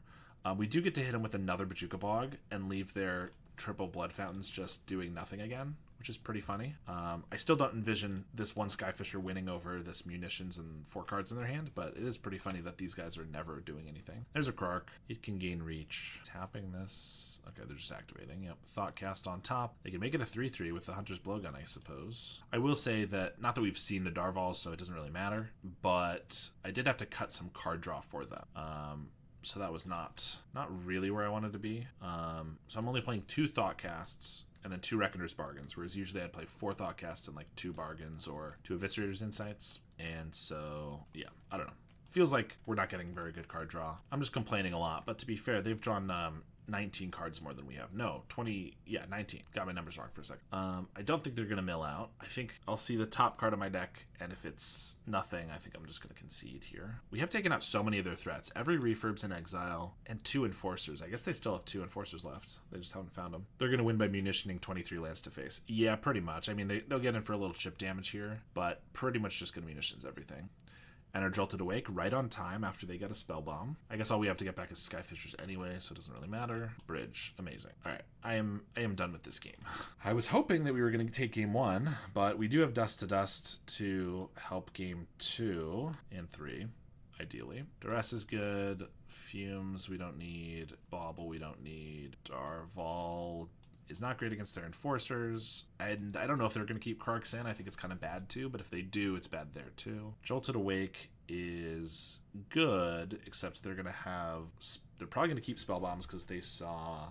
I guess they didn't see a Blood Fountain. They saw the Jolted Awake right at the end. Maybe that's a reason to cut one. Tithing Blade's just not very good here, I guess. Although we didn't see any Black Mage's Rods, so are they only running Krark, Mirror Enforcer, and Refurb? Because if so, the Tithing Blades get a little better. Negate, Blue Blast are both decent. I think we're just gonna get rid of one of these. Actually, I guess these drums are even worse if we take out the Darvals. Obviously, we might just have more mana issues. Maybe we'll just cut these and try to keep a good hand with perfect mana. You know, it's easy as that. And I guess I kind of like a Thraben Charm because it can take out munitions, it can exile graveyards, it can kill creatures. I could use an easy win. Let's just find a Dust to Dust, please. Or 2 or 3. Or just manifest additional copies into my hand. Do I want to just Duress them turn 2? Yeah. Let's do that. They're not going to have a bunch of counter spells, so Duress isn't to like punch through and make sure our stuff resolves. It's just to like take their pieces to make sure that they can't do stuff. So like Thoughtcast means their card draw is a little hampered. Blood Fountain means this Mirror Enforcer comes down slower. They have 2 Wellsprings, so I'm not going to take one of those. Next turn they go Great Furnace, Wellspring, then Bridge, and that's 3, 4. So they could then Blood Fountain and Enforcer. I think we just have the Tithing Blade for the Enforcer, so I think I just Thoughtcast. If only you could Cipher a Dust to Dust. Cipher a Dust to Dust, that would be crazy. I mean, I guess Cipher was only in blue and black, so if it came back and it was in red or white, you could have like a Naturalize or something that you could Cipher. That'd be pretty sweet. Let's just Thoughtcast. Hey, maybe we can get them with the old Dust to Dust. Play the Blood Fountain so they can play the Enforcer, or maybe something else. Spellbomb and then Enforcer. All right. We have a Tithing Blade for the Enforcer, so I probably just still Dust to Dust 2 lands, I think. They only have red then, which is kind of their worst color. I guess blue could be considered their worst color. I'm just going to take these away. They still have so many artifacts on board, but if they can't play anything, that seems good for us. They have a Bridge and a Gorilla Shaman. Well, I guess blowing up their lands helps us keep our land around. Tithing Blade now might just eat the Shaman, but that's kind of fine if they want that to be the one to go. And if they sack the Mirror Enforcer, then that's pretty good for us too. So I can do this, then I can Thoughtcast, Bridge, and Enforcer. They also just don't really have the mana to use the Gorilla Shaman, so I assume it's going to go away. Like, they can use 1 mana to eat this, but that's about it. Thoughtcast. Okay, so yeah, I can just play the Relic and then also play the Enforcer. I feel like I haven't had a Relic in the first 5 turns of the game in ages, so I was just shocked it was still in my deck. I thought someone took them all out or something. All right, they are recovering on lands, but obviously they're slow here. Bargain also, they're recovering on cards a little bit. I think I'll happily trade. I could Tithing Blade this, but I kind of just want to buy back our Relic. I guess they have a Blood Fountain, but so do we. They have a Spell Bomb though. I mean, as usual, the 1 Dust to Dust isn't just like game over. It is really good, but I think we'll block another Enforcer. So let's Glint Hawk, Relic, at long last. It's been ages. Do this again and pick it up again. Play a Bridge, play an Enforcer, pass the turn. Finally doing what the deck is named after. I know, it's crazy it took 4 matches to really get there, but here we are, drawing a little bit of a few cards. Really good turn. Yeah, definitely. Definitely what we needed. What do they got for 4 mana? Blood Fountain. Okay. Mirror Enforcer and a Gorilla Shaman. They already played a land though, so they can't even play anything there. That's great. So we just get to Cryogen. I mean, if they play a Gorilla Shaman and spend their turn blowing up our Ancient Dens or whatever, that's totally fine by me. We're going to swing. Glint Hawk back the Cryogen. Can replay it and then hold up Cast Down and Bargain. Another Cryogen. Nice. And I could just throw down another Skyfisher. We have 10 damage. So that puts us to 12, which isn't quite lethal. So I think I'll just hold up my interaction / bargain to gain some life and card draw and stuff. Value out the wazoo. That's what we're here for. That is the goal. I love me some value. There's a Gorilla Shaman. I guess they can blow up 3 of our lands. This makes it feel like the deck has plenty of draw. No, 100%. I mean, the deck is built around drawing cards. 4 Cryogen Relics, 2 Thoughtcast, 2 Bargains, and some other stuff. But it's just not been playing out as it should. Cast down the Skyfisher. I will Bargain the Skyfisher. Jolted Awake. Not the most useful with the Spell Bomb around, but I guess I could force them to use it, and then I have like a Blood Fountain after these guys die. Haven't seen Spider once. Dude, I know. That it was that one game that we'd already won that I had to cast it for 3 mana. And I mean, I took it out for this match, I believe. I took it out in the sideboard. But like other than that, it just has not been showing up. Which is why we know it's bad, is because it just never shows up. Alright, so I Jolted Awake for a Skyfisher to pick up a relic. They crack the Spellbomb, don't get their card draw. Then I attack, they trade, and I have a Blood Fountain for later. I think that's probably worth it. I guess if they play another Spellbomb, it's a little worse, but it's okay. There they go. Then we get to, I guess maybe I just want to cast this down, actually. They might just chump here. I don't know, let's just attack first, see how they want to block. Yeah, they'll trade and play a Skyfisher. I guess I could pick up Tithing Blade if I really care about this guy. He could blow up the Vault, which is just annoying for 1 mana. We already have another Cryogen and Glinthawk. I'll pick this up. I don't think it's the worst thing ever, but also if it does interact with like it makes it harder for me to Blood Fountain because I have less mana, stuff like that. And I think we just have enough card draw at this moment. There's the Wellspring we knew about. Refurb, we'll take a bridge, and another Wellspring. Ooh, Refurb, Glinthawk, Refurb, so I can make him discard 2. I could cast this down, but that doesn't seem necessary. They'll trade, but I'll still have lethal next turn. Plus, I could just Blood Fountain right now, get my Refurb, or not Refurb, my Glinthawk and my Enforcer. Play those. I'm not taking cards out of their hand, but it plays around a Spellbomb, also gets an Enforcer, which is just more damage. I think we'll do that. Why not? Buy those back, play the Enforcer, Glinthawk, the Cryogen. Oh, and another Enforcer. Why not? I think I shall. They Thoughtcast, they play a Refurb. I think our worst card is second Cryogen Relic, and we win the game. Cat's Abstain has subscribed with Prime. Thank you so much. I appreciate that. First time saw Refurb not being played. Like, first time it being in hand and not being cast right away, you're saying? Yeah. My rule of thumb is generally if you can take every card from your opponent's hand, it's basically always the correct play. So if we could have taken all 3 cards, or if they only had 2 cards, I would have done that. But if they get to keep the best card in their hand, then I think there's, potentially alternatives. This hand's not amazing, but I don't think it's that bad. We have Bojuka Bog, which is decent. We need to find an artifact, as we always do. I guess it doesn't have the most value until we find an artifact, but then it's lots of value. I think we'll give it a try.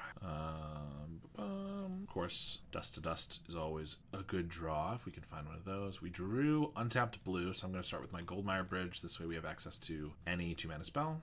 Hey, how's Esper been doing so far today? It has been doing, well, I've been drawing extremely poorly. We're doing okay now. We're game 3 of a match against Grixis, but we've lost a few games and a few matches that it really felt like we should have won just because we've drawn like a million lands in a row or haven't found our card draw. But other than that, it's always good and fun. Refurb, Glint, Refurb, also very tilting. Yeah, that's true. I could have gone for the tilt factor. I don't really know what to discard here. 4th land, maybe. Cast down. I guess probably just cast down. Like, it's not a matchup where we really need this targeted removal super well. That's a fantastic draw. Because we just have creatures to trade with all their stuff. Oops. I don't need cast down as much. Like, it's never bad, but I can just trade Enforcer for Enforcer, Glinthawk for Refurbs. So yeah. They're off blue mana, which is nice, currently. Although another Refurb is annoying. What are we doing this next turn? Certainly just Glinthawking the Relic, hoping to play another Relic, which means we're not going to Duress. I think we just get rid of Duress. Yeah. If I knew I was getting another land in a couple draws, I'd probably get rid of a land. But also, 3rd artifact land's pretty good for this Enforcer. Bojuka Bog is obviously really good against their Blood Fountains, so I'm trying to keep those. They don't attack. I think that's got to be a mistake. We do draw an untapped blue land, which means that I'm really hoping there's no Pyroblast here. Sometimes they bring it in, sometimes they don't, but it looks like we're good. So I get to buy this back and then replay it right away. I don't love having to develop 2 mono blue lands here when I have like more white or black I could be getting down. But I'm not going to waste a mana and not play the Cryogen Relic when we can potentially bring it back every single turn. They have a Wellspring. I'm going to just snap block if they attack. This next turn, they have another Refurb. Okay. They're not doing exceptionally well. The triple Refurb is always annoying, but I also have the capability of doing that. So this turn I'm going to play a bridge. That's 5 artifacts. So then I could double Enforcer, but then I'm not Glinthawking. But they're not doing much, so maybe double Mirror Enforcer is decent. I kind of want to get rid of this Bojuka Bog, but then that's our second black. We're not getting rid of either of these. Plus, if we just start trading, I really want to have a way to get rid of them. I think we'll get rid of 1 Enforcer. Now they have an Enforcer. They do attack this time. Again, this dude has 10,000 Refurbs. Yeah, someone's gotta check this person's deck. Can we get that happening real quick? For mana efficiency, I guess I just Glint Hawk, Reefer, or Relic. I want a Skyfisher so I can block these and they don't attack, but then I don't get to replay the Relic unless I draw the right card, and I don't really want to draw more lands. I could also play the Mirror Enforcer out. Actually, wait, I could play Mirror Enforcer and then Glint Hawk the Relic. So I won't Relic again this turn, but then it just like, the main way they can win here, based on what we're seeing, is them just being able to deal damage quickly. We have the value going, so let's just not die is our goal. More land. Raven's Crime would be a decent draw with all these lands. 40 Refurbs would be a pretty good deck. 40 Refurb, 20 Vault of Whispers. It's like the old 20 Mountains, 40 Bolt deck, but more modern. They finally find blue and a Mirror Enforcer. Map onto the Mirror Enforcer, Gorilla Shaman on top. Gorilla Shaman's kind of annoying, I will admit. Now they attack. I want to go for a double block on this, but what if they have a Galvanic Blast? It's pretty bad, but I guess I'm not blocking with this if I don't. I just block here, I take 7. I mean, if I double block here and they have the Galvanic, I think we're going to lose. If I block here and I take 7, I'm going to 11. Next turn I play Relic, Skyfisher, and then they blow up our lands. We're going to lose 2. I think we have to make this happen, unfortunately. All right, thank goodness it goes through. So the map basically just made it so well, I might not have blocked, but it also made it so that I couldn't block one of the Refurbs, which is decent. I pretty much need to play a Bajuka Bog or a Bridge this turn because they're going to blow up, probably this Bridge, so I have blue mana, because they're going to blow up my seats, unfortunately. Here's a Relic, though. Blood Fountain. That's... Unfortunately, I can't use it this turn, and they're going to blow up our land, so it's not going to work, probably. There's no way I can stop this. Even if I got like a Dust to Dust, I couldn't really hold them off. But without it, I don't have a Blue Blast in the deck. Refurb is decent, but to play it this turn, I have to play the Vault, which is another land they can blow up, so that just seems bad. So I think we're going to play our Bridge. They didn't have the Galvanic last turn, so I'm going to probably double block this Mirror Enforcer and take another hit for 4. They start with a Thoughtcast. There's the Shaman. Shaman is a card that's we have not seen in sideboards a lot recently, or I haven't seen. Always a great card, obviously, but it's been seeing less play from my experience in favor of exile artifact lands. And now they have the Spell Bomb, so the Blood Fountain's no good. We're still in a no-case spot, assuming they don't have the Galvanic Blast for one of these. And we can get the block off, and then we can refurb one of their last cards, Cryogen, and Bajuka Bog the graveyard. But again, I just think I have to go for the double block, and since they didn't have it last turn, we're hoping they don't have it this turn. And they don't. Another refurb would be a great draw, because I could just take both of their cards. What are they doing now? Oh, they're cracking the Spell Bomb right now. Fair enough. Maybe this Blood Fountain will have some utility then. Now they have 3 cards, so probably can't take them both. Although Skyfisher, or can't take all 3 of them. I could refurb Skyfisher refurb. Opponent is conjuring every card they need. They're drawing pretty hot, I will admit. It actually feels like a game as opposed to us drawing nothing, though, which is nice. Okay, I want to get Skyfisher down because it blocks nicely. I think it's probably just refurb, Skyfisher refurb. They have 1 card left. We have 3 blockers for their stuff. This does mean I have to throw away another land for them to eat with the Gorilla Shaman, but I think that's okay. Like, I could Relic Skyfisher, which is technically more advantage for me, but I think I just need to stop them from doing stuff right now. I discard a Bridge. I'd rather this Ancient Den get blown up than the Vault of Whispers, so I'll play that. Play the refurb. So they're down to 1 card. It's obviously going to be their best card. So depending on what they discard here, we can gauge how good the other card should be. And then I think I'm just going to leave everything back. I could attack for 2, and I'd be happy to trade this and block here. Well, they discard a Bridge, so my guess is their other card is a spell or another land. If I knew they were going to discard 2 Bridges, I would have gone for probably the Relic, but it's fine. So yeah, I could attack for 2, but then if they have like a Galvanic for the Skyfisher, I take an extra 2. I don't really like that. So I think we're just going to pass here. And I would love for them to like attack with these and we trade a bunch off, and then I can Bajuka Bog them all away so they can never Blood Fountain them back. They have a Cast into the Fire for our blue Bridge. Plus they blow up the Ancient Den. That is annoying. We have to find more blue sources. And they have a Wellspring. I mean, I'm going to Bajuka Bog here probably regardless, unless I get another blue land. Yeah, so I could play a Blood Fountain, but it just dies, so that's not going to happen. I wish I got a Glint Hawk to take their last card. Now we don't have much else to do. I guess I will swing now. I'm going to play the Bog, so if I could just like trade for one of these, that'd be kind of cool. But if not, we're playing it anyway, so it doesn't get blown up. Would love a blue Bridge off the top. Also, just like some way to kill this Gorilla Shaman would be nice. We do have we have a couple cast downs in the deck. I did cut 1 and I discarded 1, so we have, I guess that's 1 left. I wasn't expecting the Gorilla Shaman, but maybe you should. And they have the second Cast in the Fire. Well, I'm pretty sure we're supposed to be the land destruction deck against them because we have the what are they called? Dust to Dusts. Luckily, we get a cast down. I gotta just cast this down because I need to play this land, and then I can get a Blood Fountain going. If they get a Blood Fountain and get to buy it back, we're just in a bad spot, but I think we just need to. They might have like a draw 2, and they're trying to figure out if they want to use it on this or just on the Wellspring. They have a negate. That is frustrating. They will crack the Ichor. Yeah, they could. No, they only had 4 mana, so they couldn't blow up their own Ichor Wellspring. I'm gonna keep attacking. They didn't block before. They have to draw something. And I'm not going to play a land that's just going to blow up. But yeah, I guess that negate coming in handy. But yeah, if Thoughtcast off the top, that's a good draw. If they have nothing else, they could spend 5 to blow up their own Wellspring to draw a card. We have a bargain. Life is relevant, although having artifacts on the board is relevant, because I could attack with this and then bargain it away. I think we'll still just do the Glint Hawk. I gotta draw something, so I'm gonna sack the Glint Hawk here. Not my favorite thing to do, but I believe they are in a better position than we are. I was about to joke they were taking a while because they were manifesting that negate. Well, thanks. They did manifest it because you thought they might. All right, I could play the Refurb here. This just dies. I don't really like that. It would take their card, but I don't know. We'll just wait till next turn. Looks like they are going to blow up their Wellspring. Yep.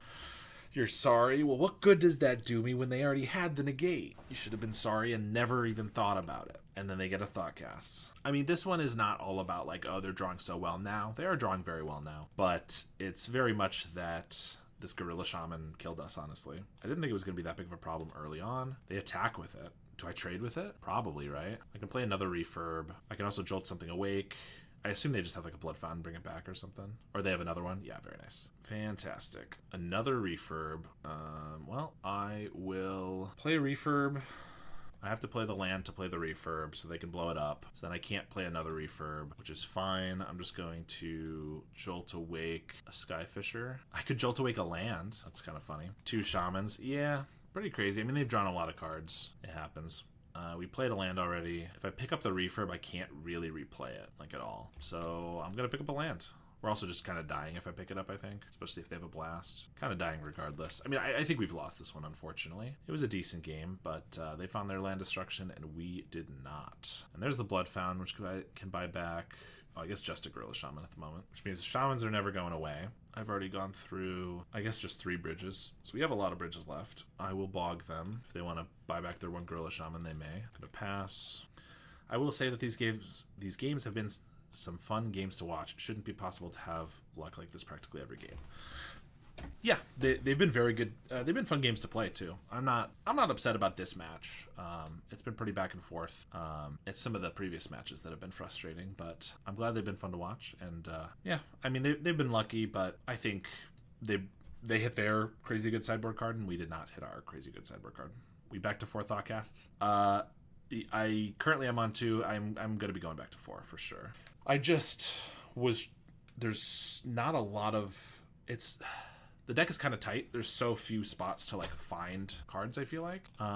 So I kind of had to cut them to be able to try the cards I wanted to try. But yes, I very much would like them to be back. They have a Red Blast. Let's see. If I attack, they block. They get to refurb us again, I guess. Whatever. We have 3 minutes, and just in general, we're dying. The only way we have a chance of maybe winning here, I think, is by just starting to attack. We have a lot of refurbs. Not all is lost. I do think there's a possibility we could win this one. It seems unlikely, especially now with I have to block, but then they Blood Fountain us. I guess I don't have to block. If I block, I can't refurb. I kind of have to get another refurb down, I think. Ideally, I draw Blue Bridge, and I can refurb Glint Hawk, attack in for 2. Yeah, it's still probably worth it for them to just Blood Fountain back this 1 refurb, and they do. We will get rid of a Cryogen Relic, and there's a Vault of Whispers. I guess we will play that, because that lets us double refurb for this turn, which draws us a new card.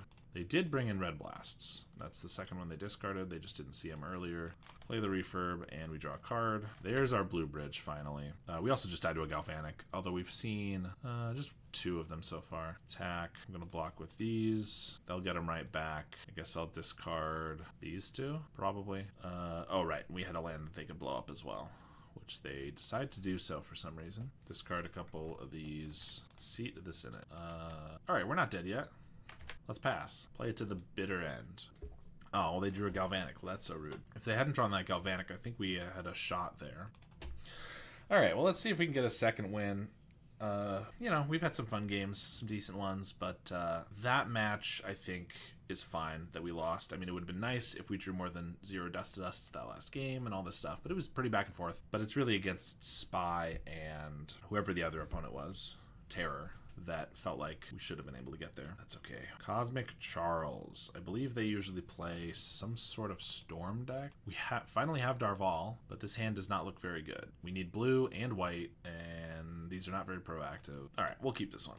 We have our colors, and we have, yeah, so Hickory Woodlot could be Poison Storm, but I believe they play a lot of Ruby Storm. At least they did a couple months ago. So if it is Ruby Storm, Tithing Blade and Cast Down can be pretty good. If it's Poison Storm, it's going to be bad. But yeah, there we go. Ruby Storm it is. Play a Vault, just so I can hold up a Cast Down in case they do just try to go off right here. And if not, Cryogen's pretty good. But I think I just hold up a Cast Down. Don't see Storms too often. Yeah, I do think this, you know, Ruby Storm's an interesting one. Definitely not one you see a lot. I know Kali Kai's popularized it, maybe created it. I don't know. I think maybe created it. It's not one you see a lot, but Stream of Thought, Geothermal Bog, or Cave, Crevice? Whatever this is called, Geothermal Crevice, and a Mountain. So it gets 2 spawn, Seat. I would like to still hold up a Cast Down. Currently, I can't hold up 2 Cast Downs, so I'm just going to play a Relic. Get rid of that, and I'll pass. I will bargain away the Relic if need be, or rather if I don't cast a Cast Down. We're just going to kill the first cost reduce creature, I think, that we see. I guess their win con is usually like Gutter Snipes, so maybe I should just wait for that, but that usually seems to be not the right way to play it. There's an Anarchomancer and a Glimpse. I think we just cast this down and just hope we don't die. They're going to cast, yeah, any instance they have in response, Manamorphose. So this reduces the cost of red and green spells. So Manamorphose is now a ritual. It makes an additional mana, and not to mention draws you a card. Oh, I missed the Heck Yeah Esper. Yeah, dude. It's the best color trio that there is sometimes. Unless it really hates you and wants you to embarrass yourself on stream like sometimes. Pirate's Pillage. Discards something. Hickory Woodlot. They have a big score in exile as well off this Glimpse the Impossible. They cast the big score. I mean, without a cost reducer, which clearly they only had the one, it's, yeah. All right, we did not die. They didn't, you know, they did a lot of storming. They still have 5 cards and they have some decent mana. And I still only have 1 black mana, so we're going to Cryogen and hold up another Cast Down, I suppose. Or a Reckoner's Bargain, because we're going to again try not to die, which worked last time. We'll see if it works again. There's the Anarchomancer and a Glimpse. Not that one. We're going to cast this down.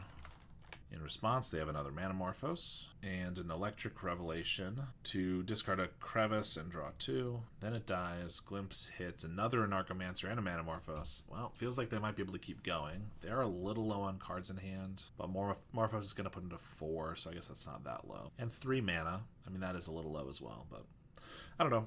It's Storm. We just got to hope they fizzle, I guess. Rite of Flame gains a bunch of mana. Laughing Mad is another copy of Electric Revelation. Glimpse the Impossible. Did they hit? They hit another Revelation and a Seething Song. Plus they've got 2 in the graveyard. So yeah, I guess they have... These cost 4 to flashback, so currently it's 2 with these. Man, it's a little mana intensive, I guess, to do 2, but they have a Seething Song. They have a bunch of ways to discard and draw 2. Bitter Reunion, but they're out of cards in hand, right? Oh, Seize the Storm. Oh. We're just dying from this. I didn't even catch this. Its power and toughness are equal to the number of instant and sorcery cards in your graveyard, plus the number of cards you own with flashback and exile, and they give it haste with the Bitter Reunion. Fair enough. We have died. We get Blue Blast and Negate, Duress and Last Rites, and Thraben Charm can exile the graveyard or kill a creature. This might seem... Actually, Drown and Sorrow isn't bad either. This may seem very ham-fisted. A lot of cards to bring in, but they're a Storm deck, and the way that you survive is by not dying to their stuff. So I think this is probably right. Raven's Crime is decent too. We're keeping the removal because their deck is dependent on their creatures, but we can cut like Jolted Awake, Springleaf Drum, probably even Mirror Enforcer because it's just too slow. We just need interaction. Blood Fountain's pretty irrelevant too, so maybe we keep like a Mirror Enforcer, or Suffocating Fumes can kill their Thorn, whatever it is, Thorn Spark Familiar, the green one. So yeah, I mean, if they ever, sometimes they have to pass after playing their cost reducers, and so Drown in Sorrow is good for that. Suffocating Fumes can get him instantly. Same with Charm, Last Rites. I mean, we're gonna bring in 13 cards for him. It looks like, or 12 cards. Just everything but the Dust to Dusts. This is not good. This is acceptable. It's not great, but I don't want to go lower if I don't have to. Drown in Sorrow, we're 2 black sources away from. We do have Cryogen to draw a few cards, and then Negate to hopefully keep us alive. What do we negate? Probably like card draw, Glimpse the Impossible type stuff at key moments. Blue Blast is a decent draw.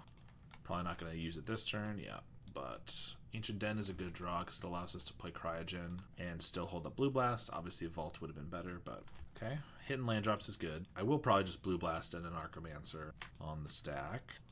Bojuka Bog could be reasonable, although I might just want to play it to get black mana for this. Refurb, pick this up. Oh, Goldmire Bridge gets us our black. I guess I'll play that. I'm not just going to play a Relic. I'm going to hold up both of these then, and they're going to pass.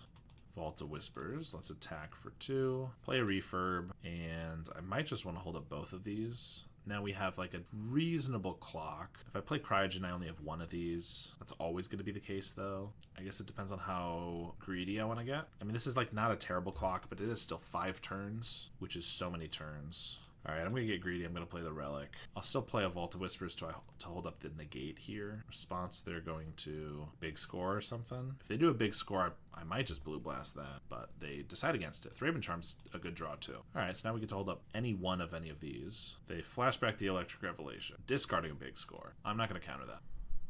So they have 5 mana. Crack that for an Anarchomancer. I could let this resolve. They only have 3 mana. I think I counter it. Part of me wants to let it resolve, but if they have another one, they're down to 1 mana, maybe 2 if they have a land. They could still go off this turn, but it feels less likely. And the next turn I can hold up both of these. Plus they spent a land, Hickory Woodlot, to get it. So, all right, there's the Anarchomancer and Amorphos. I mean, I think that was the right play either way. The question is, did playing the Relic and not having the Negate, is that going to kill us here? But they Glimpse the Impossible. They hit a Dispel and a Thornscape Familiar. So they're going to get a couple spawn. All right, we're not dead. And we get a Duress. That's great. Let's Duress them.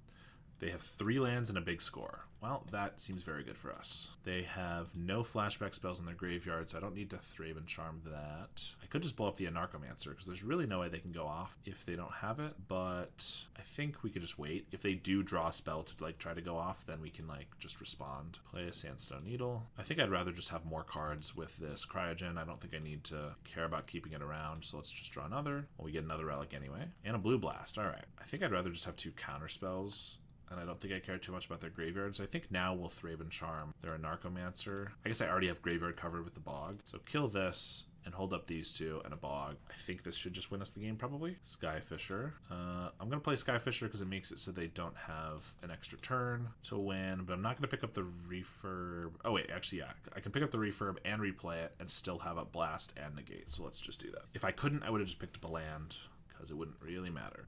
All right, we get that game, and let's just try that again. Hope that our 12 sideboard cards will get us there once again. All right, this hand is decent. We have the Negate, which is nice. We have a Thraben Charm. We have a Tithing Blade, although, again, they don't always play that right away. Or rather, they don't always just, like, lead with a creature. Duress is really good. I think the chances we need to Duress this turn are low. I'd like to get blue mana up, so I think we play this. Although I guess then we aren't holding up Negate unless I just play a Vault. Maybe I should have played the Bridge, and then this turn I could Duress the other Bridge, and then this time I could Duress and play this Bridge. Might have been better. But now we also have a Cast Down. Let's just play here and pass. We get another Bridge. Right, I'm going to pass one more turn. Next turn I'll Duress and still hold up Cast Down and Negate. I think if they do play a creature, I'll let it resolve. Well, I have to let it resolve. I'm not going to cast it down right away. I'll probably just negate the first thing they play so I can like Tithing Blade away the creature. They sack the Crevice because they need the green mana, looks like. Nope, they undo it. Do it again. There's the Thornscape Familiar. So let it resolve. Manamorphose. I guess countering this doesn't do much. I guess now it feels like maybe we do just need to cast down. It's only reducing by 1. It feels like at some point they're going to do like a big score or something that I can counter. Or go down to 1 mana and try to Ritual. I think we're going to just take a chance and let it resolve. There's a Seething Song. So if I counter this, they only have have 2 mana. They have another Seething Song. They could play that, but then they're out of green at least. I think this is the thing to counter if I wasn't going to cast this down right away. I don't know. I feel like casting down, now that I'm thinking about it, casting down has worked pretty well for us previously, so maybe I should have just done that in response to the Morphos. They have a Pyroblast, so that's, I guess, another reason that I shouldn't have done that, but didn't really think about that. They have a Laughing Mad, and I guess we'll see if we die. Flashback the Laughing Mad Mountain. They have 1 red mana, and they pass. All right, good news for us. We get to Duress and Tithing Blade, Dispel, Revelation, Laughing Mad, and a Nightscape Familiar. Interesting. They play that off of this. Dispel is annoying. Can they only get blue from Dispel off of Manamorphose? I feel like I'd probably just take one of these, too. That's 2 Revelations in their graveyard. I could also exile their graveyard, but it's gotta be right to just... Oh, I discarded the wrong one. Whatever. Gotta be right to just kill their guy, I think. Play a bridge and pass. They do have another familiar, but this way they at least don't have 2. Also, they're losing lands, which is good. Flashback a Revelation, discard a Dispel. All right. And then they do have 1 Revelation left in their grave. Let's just Thoughtcast. Thoughtcast again. Double Blue Blast is decent. I'm going to hold up Cast Down, but they have to crack this to get the familiar, and then they're just like out of cards. All right. We got there against Ruby Storm. So 2-3, not terrible. Definitely got a little unlucky, but unfortunately, we basically did not get to see Darval at all. We did side it out a little pretty often, but also we just went up against a lot of matches that it wasn't good against, which either means we just happened to queue into those matches, or it means Darval's just not very good in the meta. I don't know. In any case, I don't want to make any conclusions about it because I barely played it. I never really suspected it was probably going to be amazing in this deck, but I know other people thought it might be, so I wanted to try it out. But I think for our second league here, I just want to play what I just want to try out some more cards and like try to get the optimal version, because that's what we're working on. So not only do I think Darval is probably not going to fit into that, Springleaf Drum was kind of interesting. I think right at the beginning of the league, game 1 and 2, it was pretty good. Like, we were able to do a lot of things really quickly on curve, get a bunch of guys out, but otherwise it looked kind of bad. Reckoner's Bargain, the life gain was mostly irrelevant, but instant speed and sacrifice were decent. I don't hate them, but I think certainly keeping the thought casts for them, and I kind of like Eviscerator's Insight. So anyway, this is, I think, pretty much the version, pretty much the same sideboard. I didn't really change that, but 4 thought casts. We still have our insights. Oh, I was messing around with this a little bit, so we're at 63 cards. I think Reckoner's Bargain has some merit, but I just don't think it's where I want to be right now. And I was trying to fit a Thraben Charm in the main deck because it's pretty good, but I like everything else. So I guess this might be where I'm at, which is more or less the list I've been playing for a while, except that I have switched the 2 Thraben Charms I have in the main deck for the Jolted Awakes, because in my testing of various different cards, Jolted Awake is the card that has really impressed me in the last couple weeks. Actively listening by nodding my head and saying, to everything you're saying. It is very interesting, isn't it? So if other people have any suggestions, I'm happy to hear them out, but this is, again, roughly the list I've been playing in paper and online alike and really enjoying. But the Jolted Awakes are a bit newer, and they've just been really good. There's so many blue opponents, I feel like. Mono Blue Terror is always really popular. Fairies is really good. I've seen a lot more Dimir Terror recently. And we already have decent matchups against them with like Tithing Blade and stuff, but Jolted Awake's great for that for the Cryogen Relic. And it's also just good against like artifact hate opponents or just like burn opponents where they can kill all our Skyfishers. We can bring those back with the Jolted Awakes. I guess, what matchups do we struggle with? I seem to struggle with Spy every single time. It luckily has been a little bit less prevalent, I think, the last week or two. And I feel like I already have a lot of cards for them. I have a good amount of removal, and I have 2 Thraben Charms in the sideboard. I put the negates in. A lot of people were saying negate for Dust to Dust. I think white just isn't good enough in the format right now that I barely see Dust to Dust. If you run up against a Borosynth or like a Mirror or something, you'll run into it, or of course White Weenie, familiars, but like there's just not enough of those that I really care about it. But we do have negate in the sideboard, so we can bring him in for that. But the negate is mostly for Dread Return. But we had negate, we had Thraben Charm, we had cast downs, and we still lost against Spy. If we just have to accept that's a matchup where we almost always lose, I can do that. I don't love it. I like to have, especially in a mid-range deck, I like to be able to win against any deck, even if you have worse matchups. I feel like having a 30 to 40% chance of winning still is good, whereas it feels like against Spy I have like a 10% chance of winning, and I never hit that 10%. So I don't really know how to fix that. But yeah, Spy is not great. Elves is not great. That's what the Drown in Sorrow was for. I had Arms of Hadar. That felt way too expensive. Drown in Sorrow, of course, hits our own Refurbs and Skyfishers, but my goal is that a Drown in Sorrow will just kill their creatures no matter what. And if we do wipe a whole board of elves, it doesn't matter if we lose a couple of our own guys, usually. Envelop over Negate for Dread Return. Yeah, it's not a bad idea. I will say that in like the game that we played earlier, it wouldn't have made a difference. They did take us off of 2 mana down to 1, so that could have mattered, but they took us off the blue mana, so it didn't matter either way. So the 1 mana difference could be decent. I do like having negates for other opponents, though. Like, if Spy is just one of our worst matchups, I don't mind having specific silver bullets for them. And of course, Envelop would also be decent against Rakdos or Mono Red Madness because you can get all their draw 2s. So that's actually a pretty good reason for it to be 1 mana because you can just hold that up on turn 2 pretty nicely. So that's fair. Also, I guess if Dust to Dust is one of the things that Negate is there for, Envelop also gets that. Yeah, okay, that's a good point. What does Negate hit that I would really want to have it over Envelop for, is the question. I mean, Negate is good against Ruby Storm, or that type of Storm deck that we can, just anything like that. High Tide. There you go, that's a good one. Being able to counter the High Tide is pretty important. Nothing that they play is really sorcery speed, other than like Lorien Revealed in the Stream of Thought, which you don't care about, or like a Preordain or Ponder. So Negate's decent there. We don't have a great matchup against High Tide, but we also don't have a terrible matchup because if you can get a single refurb, your goal is just to rebuy it 1,000,000 times, and that works pretty well. But you can counter draw 3 instead. Yeah, you can counter the Lorien. But the Lorien is already when they're deep into it, or the Ideas Unbound, you're saying, actually. Yes, you could counter that at 2, which is pretty good, but you could still definitely lose to it. I will say Last Rites was a card that I brought in for the sideboard for High Tide. So now we have Duress, Last Rites, as well as like main deck Refurb and Raven's Crime. So it's like 8 discard cards. So I feel like in theory High Tide should be a bad matchup for us, but in practice I have not really experienced that. So if that's the only reason to do Negate, I would be down for Envelop instead. Let's check if I even have Envelop. I might have to get a couple. What other matchups? There's things like, yeah, I don't have any. Tron Envelop is much worse against. Negate is good because it can counter Alter, or it can counter Ghostly Flicker or anything like that. Tron isn't super prevalent either. Sure, let's try it. Why not? Let's pull a couple Envelops in. I'll have to purchase a couple. I hope Envelop isn't one of those cards that's just for some reason 7 tickets or whatever. But Tron, not a big meta share. Yeah, exactly. Most of the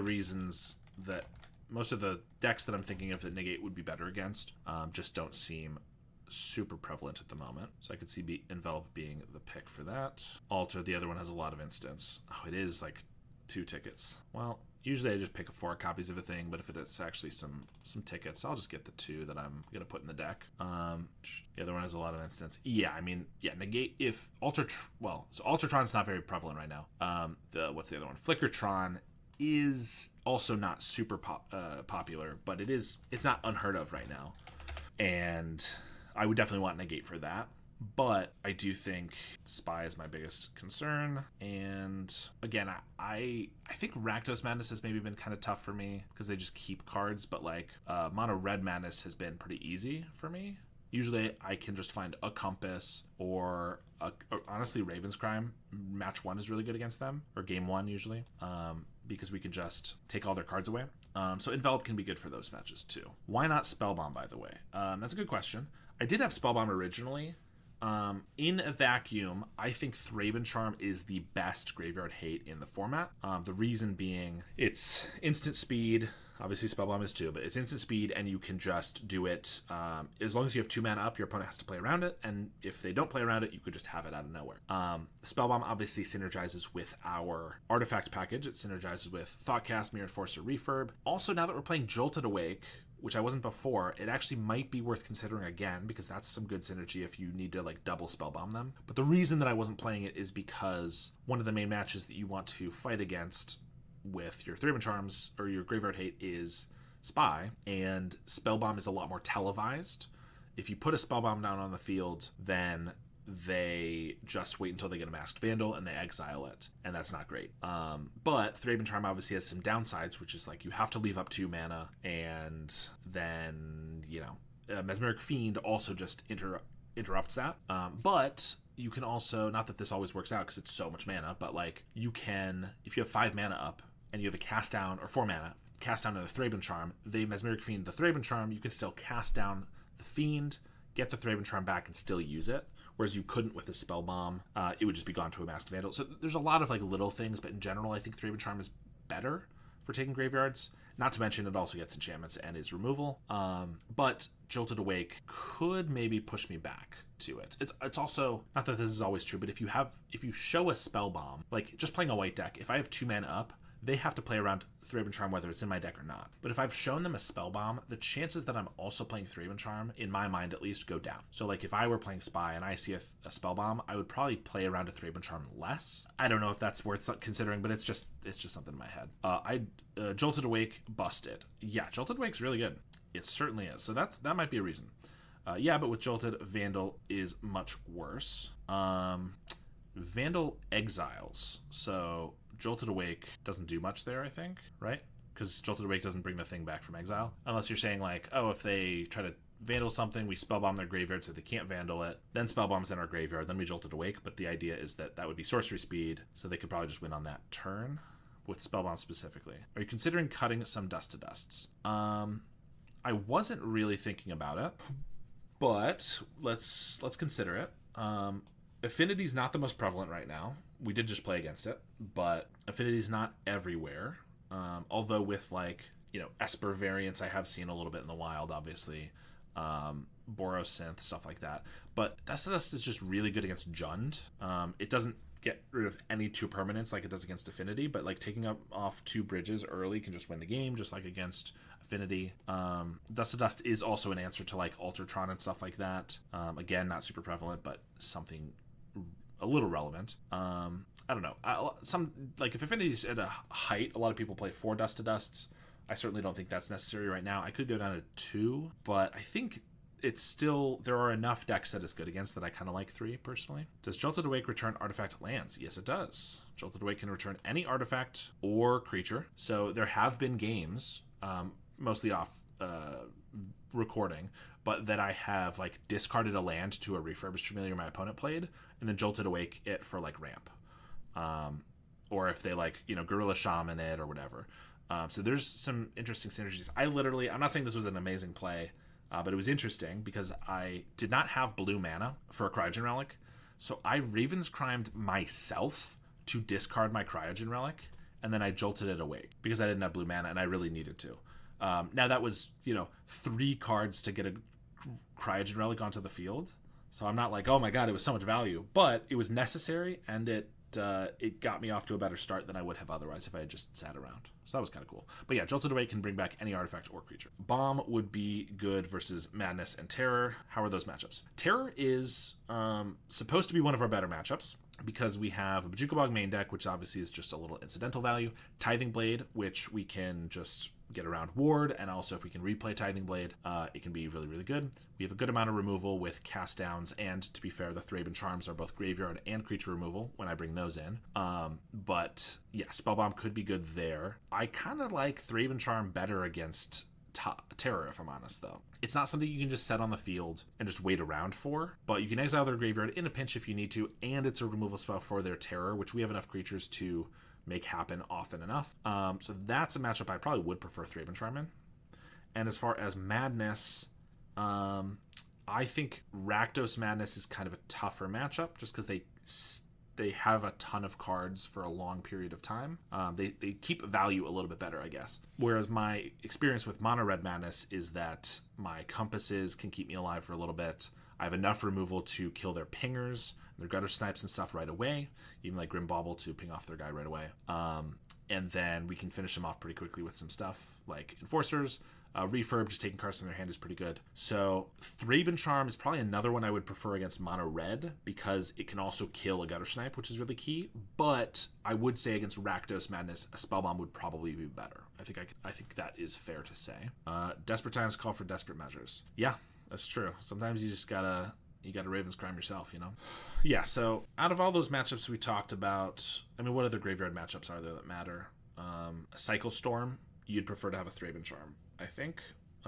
Again, Cycle Storm's not a super popular one, but it shows up every once in a while. I think I'd prefer instant speed from hand rather than artifact on the board. They usually bring in like Siege Smashes and stuff. So, although I feel like even if I have a Thraben Charm, they can usually just win through that. So I usually have to have like 2 cards to get around a Cycle Storm opponent. Yeah, I don't know. So I feel like out of all of those, Rakdos Madness is really the only one I'd want the Spellbomb for. But again, the Jolted Awake does make it kind of interesting. I mean, my very first list of this was running Spellbomb's main deck, just like a Grixis Affinity or a Jund, but I just don't think we can really fit it in. I mean, I could try just running like 1 in the main deck. I'm sure I could find 1 cut here. I don't know if I could find 2, to be honest. But if I were to, Thraben Charm just might be better. I don't know. I guess also something I mentioned during the league was that maybe we needed more artifacts to pick up. I feel like I haven't really thought that previously. I've just made do, but then these last couple leagues that I've been playing have just felt brutal with bad luck. So maybe it's just variance. Maybe I was lucky in the beginning, and so now I need to really add some artifacts. I'm not 100% sure what the best answer is here. What else besides Snacker does Spellbomb hit in Madness? Against Mono Red, it also hits Lava Dart and Faithless Looting, which can be pretty important. Like both of those, they could flashback in response. Well, not flashback in response for Faithless Looting. They can flashback the Lava Dart in response, but making sure they don't accrue for the Gutter Snipe is really important. If you're saying for Rakdos, because that's where I was saying it would be better, it's Snacker and Faithless Looting are pretty much the only 2. But making sure they don't Snacker or like double or triple Snacker you is very important. And taking a key, Faithless Looting can be pretty important too. So it's not the best thing ever. Like depending on what I'm playing, I might not bring in Graveyard Hate against Rakdos Madness, but then when you just get overrun by Snackers that keep coming back, it's kind of tough. Ever considered 1 Omen for the Skyfishers? I did. That was something that I considered at the very beginning, but I think that Blood Fountain kind of takes the role of that, kind of takes the place of it. I could certainly play both, but I do think that with so much Graveyard Hate in the format, I don't want to place too much emphasis on my own graveyard because I don't want to be gotten by that sometimes. But I could do like 1 Blood Fountain and 1 Omen, but the Blood Fountain synergizes so much better with the rest of the deck. Omen Skyfisher is definitely a great loop, but first of all, as good as it is, I feel like in practice, it's only like 1 in like 5 or 10 games that you actually get it, that it's even like really, really good, because your opponent will often have, Graveyard Hate, maybe they'll have Enchantment Hate, not often. But also just, can you really afford the mana to like replay the Skyfisher and then the Omen every single turn? Like if people are like, oh, infinite chump blockers, but like, can you afford to do that every single turn and like still make something else happen? So that's kind of tough, but it is a good combo. But the Blood Fountain is so much better with putting your Mirror Enforcers on the field earlier, and just double Refurb is just incredibly powerful, or double Mirror Enforcer for free later, or even just double Skyfisher or Glinthawk is really, really good. So Omen is like, in my opinion, maybe like 10% better with Skyfisher, but like 50% worse with every other creature in the deck. So personally, I don't love it. And to be honest, even people playing like Mardu Synth have stopped. Some people, obviously, some people still do. A lot of people have stopped playing Omen in that deck, which is kind of the deck where it like was the big thing. I'm sure if we were still doing Orzhov, we might be doing it, but I don't know. I think Blood Fountain has just been way too good. Not to mention, if we play a Viscer's Insight, Blood Fountain gives you an artifact for that.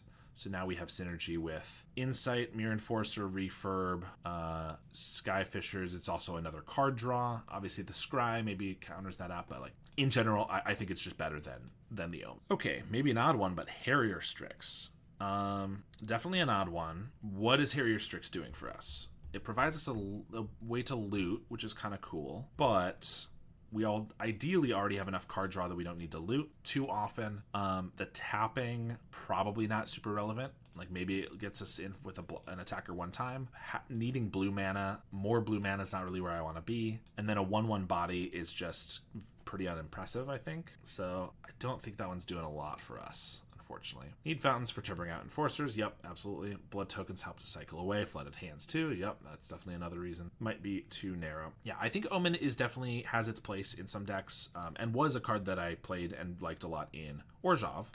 But now that we've shifted to this, I think if you were not playing the Esper Affinity list I'm essentially playing, then I think you might maybe Omen would still be good if you're playing like the Gates version, or I think there's a third version out there, I can't remember. But if you're not playing like all the artifact lands and enforcers and like eviscerators, insights, and all this stuff, maybe you don't play Blood Fountain. But I think in this version it's just too good.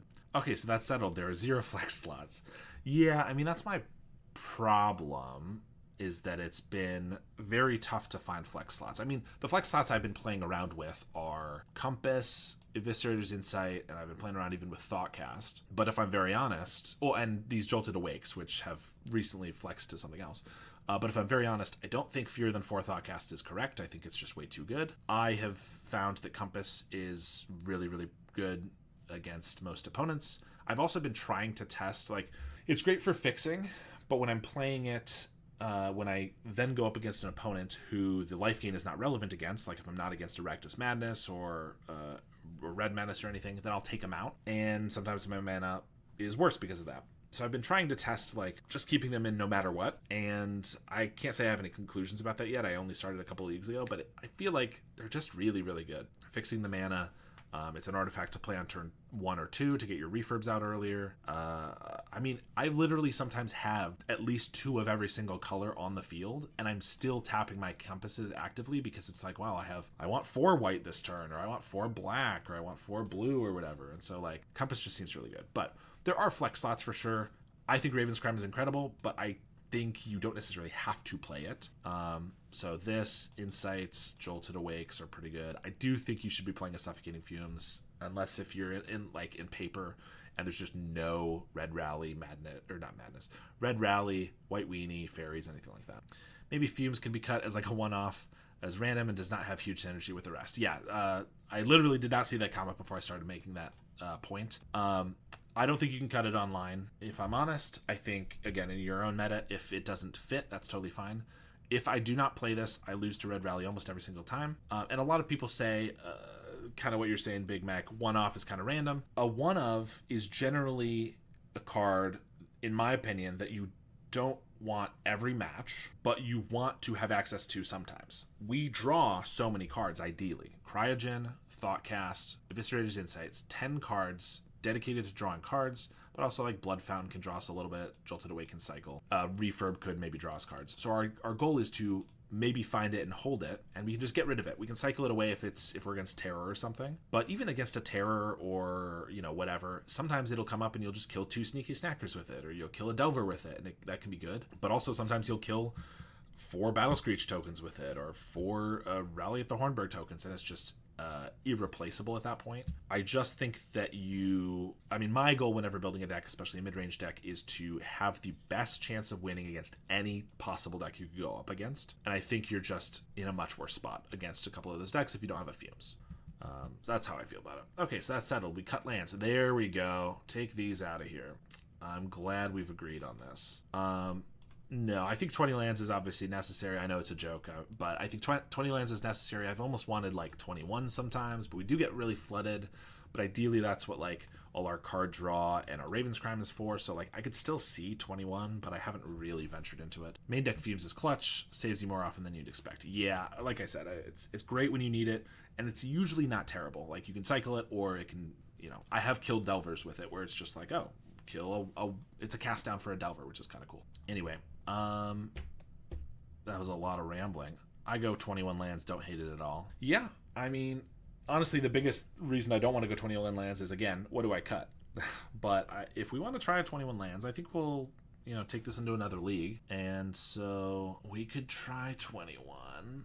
But the other thing is, like, there's more cards I would like to fit in. Like, I would love to put in a fourth a fourth cast down, but it's tough to fit that in. 21st land. Also, when I went to, originally, this list was not running a Bojuka Bog, it was running a Swamp, kind of taking after Grixis Affinity. And I think the Bojuka Bog is incredible, and I don't think it should be cut. But there have been a couple matches recently where I've played against Wildfire opponent, who it would be nice to have a basic against, or a initiative opponent where it would be good. So it's possible I should put in like another, if we're going to do another land, I could just do a basic, or I could just throw in like maybe another bridge, since that is I could put it in an Ancient Den, but if one of our issues is colors, maybe I could do like another bridge, Mist Vault. I could do that. I just can't find a card to cut. Everything's too good. All right, I think we'll leave it for now. We're trying the envelopes, otherwise kind of standard what we've been working on, but I think this will be decent, ideally. So yeah, let's go for another league. Mortuary Mire. It's interesting. I don't know if it's good enough for just another tap land. Like, obviously, Mortuary Mire is incredible in the right deck. It's great in familiars and things like that. But I don't know. I think I'd rather just another untapped land, or at least dual land or something. We don't have a lot of synergy with it. I guess we could pick it back up with a Skyfisher. I guess that's kind of like a very, very slow Omen loop, which is kind of interesting. I don't know. All right, here we are. Round 1, and no white, but a very reasonable opening hand. This is what the deck does to me. It starts with a nice hand, makes me think it's going to play nice, and then it's going to be an absolute jerk in matches 2 through 5.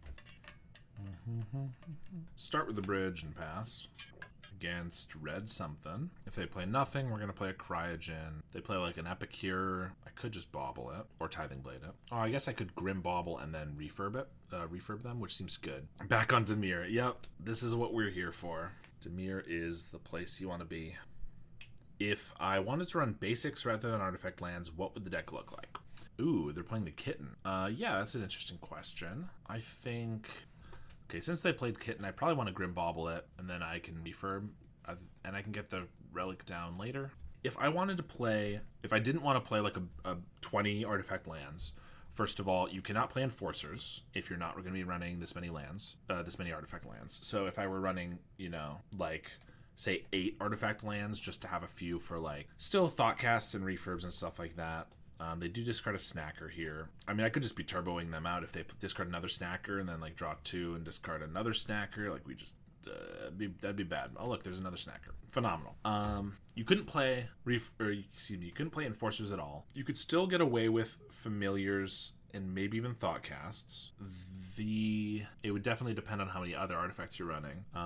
You could play Omen if you wanted that instead of your Blood Fountains. I still like if you're playing Refurb, I still like Blood Fountain in the deck, but like you could do your Omen instead. Enforcers are gone, so we open up 4 slots. Well, they only have 3 cards in hand, but I'm not really loving my position here. I could just Tithing Blade one of these. I don't really like that. I think we're just gonna try to find something. At least we get white source in case we draw white land. I'm going to have to trade with one of these. Yeah, I mean, I can envision some of the cards that you want to cut. Obviously, a lot of the heavy affinity stuff. I'm trying to think of the benefit of cutting all this stuff. Other than just, oh, I don't get hit by Dust to Dust as bad. Like, what cards do you get to play that are better for this reason? And I'm not sure what the answer is. Like, if you want to play Omen, you could play an Omen in this list. I just think I like the Blood Fountains better. There were Gates versions, right? Yes. So if you wanted to go... Sorry, Ben said basics. So if you wanted to go Gates, I think there's a reason to do that. And it would probably look very similar to the Gates list that is out there from A Hunter.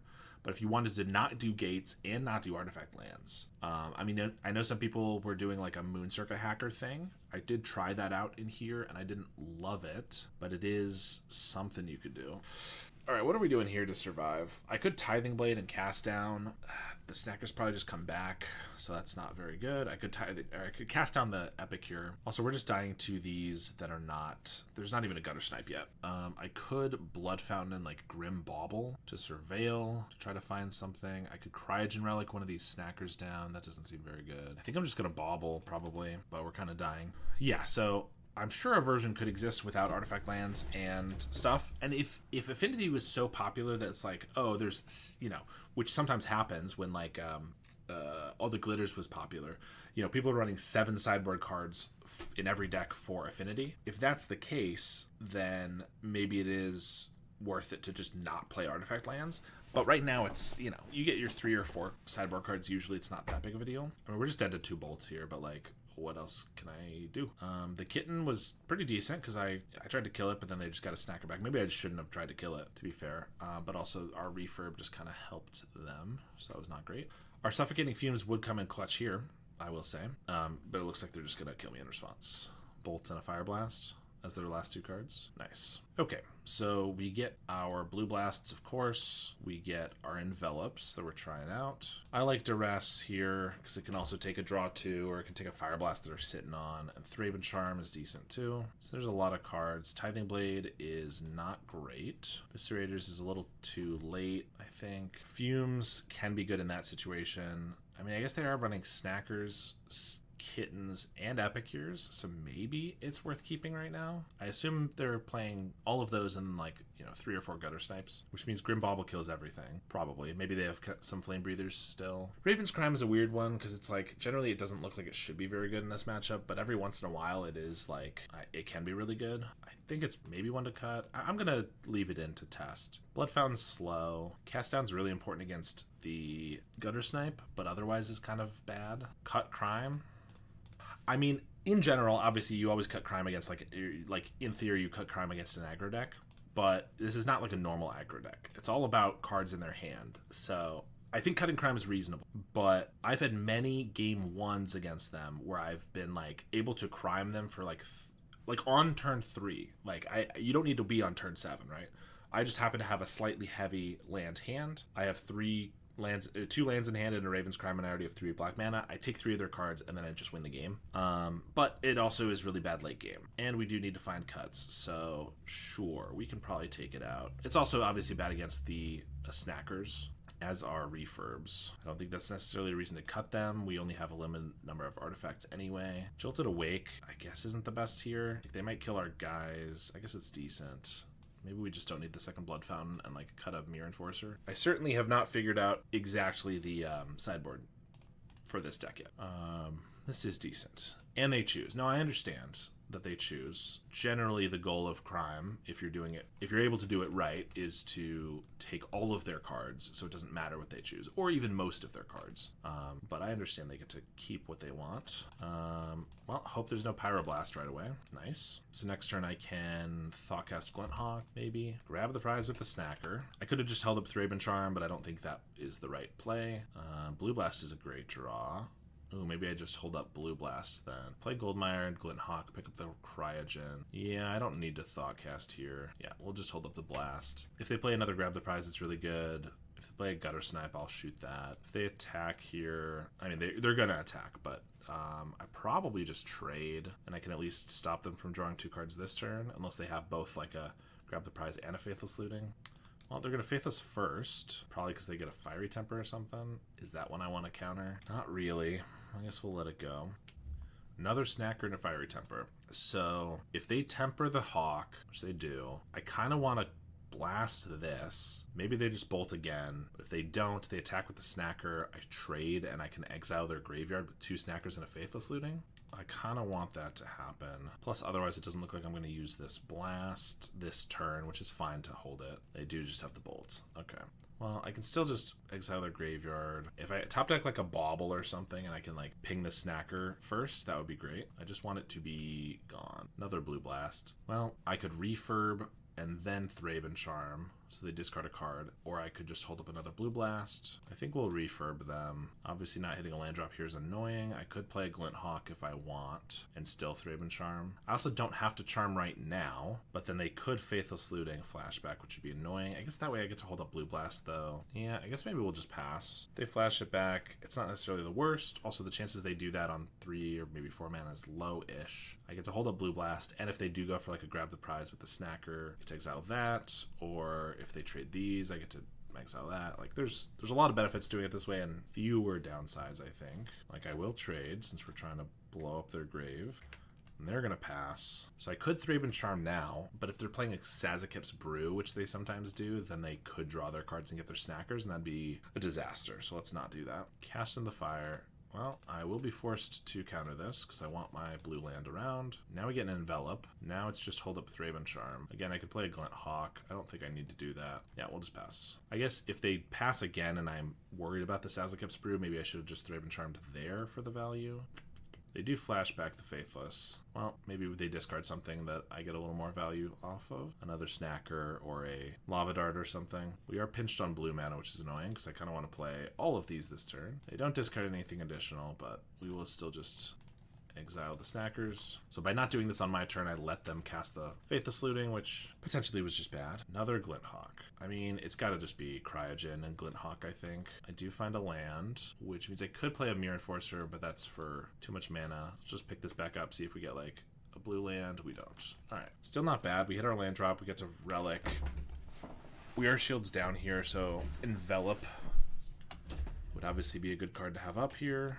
I mean, it wouldn't save against that, and an Epicure. We get another blue land. Can't protect it, but Jolted Awake could bring back a Glinthawk. That doesn't do too much. Well, I think then we just play this and play out a Mirror Enforcer, so I don't have much else to do. And I don't really want them to cast this into the fire, but if they do, it's another card they have that's not killing us, so it's not necessarily the end of the world. They got a Fiery Temper, probably just go in face. Indeed. Another Epicure. All right. Ooh, another Enforcer's good. I kind of want to start holding up Envelop, but blue mana is the only thing that we have to like play anything else. I think we gotta just Relic to get down another Glinthawk here. Refurb is decent. They might just like do another Fiery Temper, but that's fine. It still takes a card away. This also lets us play Mirror Enforcer and Glinthawk, and they discard a land, which is decent. Now we just have a lot of guys.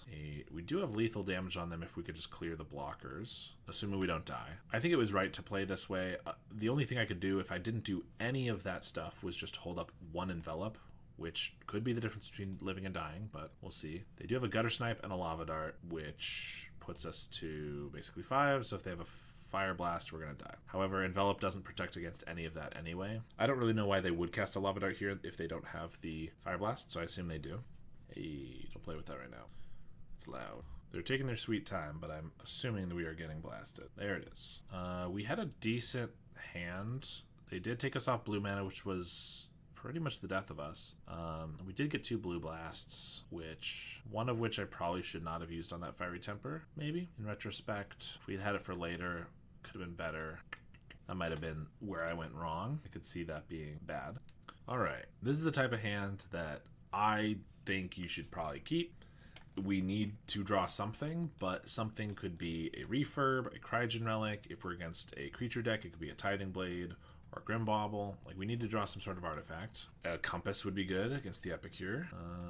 I'll just play a Bridge. But I just think that decent mana and a really good mana and a couple Skyfishers is tough to get rid of. All right, we have the Suffocating Fumes, and we are against Red Rally. Here is where it's going to shine, because otherwise we're kind of dying here.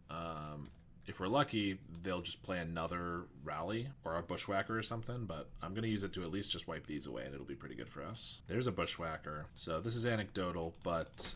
Oh, hello. But this is a game that we probably have already lost pretty badly if I don't have that. Because, like, I probably have to Skyfisher on 2 to pick up a land, and then they bolt it, and then I'm just in a bad spot. Whereas here, I get to play a Mirror Enforcer, and I got a 3-for-1. They bolt us. There's a Ren's Resolve. Another Rally and an Epicure. They have a Mountain, so they play the Rally. Yep. Can't really get in, though. Get a Bridge, so I can play an Enforcer, and I could play another Skyfisher. Or I could play a Skyfisher. I probably just want to start beating down, right? I don't want to give them time to come back. Oh, plus this only costed 1, so I can actually just pick up this Enforcer, replay it for 1, and we give it Vigilance. So that's nice. They Synth. They still have an Epicure in exile.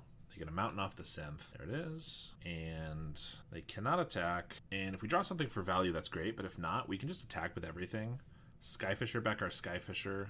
And then Skyfisher again to pick up the Mirror Enforcer. We actually get a Raven's Crime, though. So I can just take their last 2 cards. Well, I'm going to cast it, see if they want to, like, bolt us twice in response. I discard and then the Festivities. All right, well, in case they have another sorcery speed card, I'm going to just make them discard another card. And we win the game off a Raven's Crime against Red Rally. I mean, the Suffocating Fumes was clutch. And that's why you want it. All right, we get Drowned in Sorrow. We get Blue Elemental Blast. This is not the match where I'm thinking Envelop's amazing because it's not like the discard and draw 2, but they do have Ren's Resolve and Rally at the Hornburg, which are decent.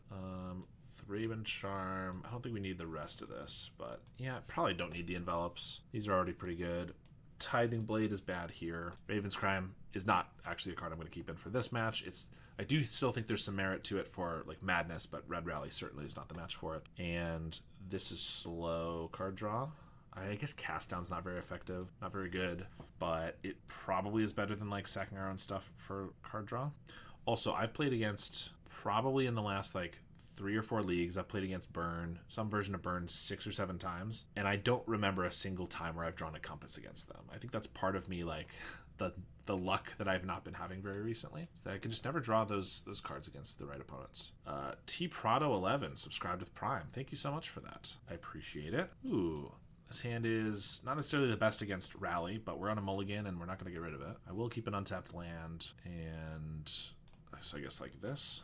Epicure coming down. We could definitely have some difficulties against Cast into the Fire, but otherwise we might be okay. Vault is, you know, decent. Next turn we can go just Relic or maybe Familiar. They do a Percussionist, and they don't hit a land. Did they mulligan? They did not mulligan. They kept 7. Interesting. So I could Refurb, which is a blocker, but I think I might just Relic, and then I can double Refurb next turn maybe. Clearly we're not under a ton of pressure. Tomb Raider, well, that's a reason that it would be nice to have the Familiar down, but that's okay.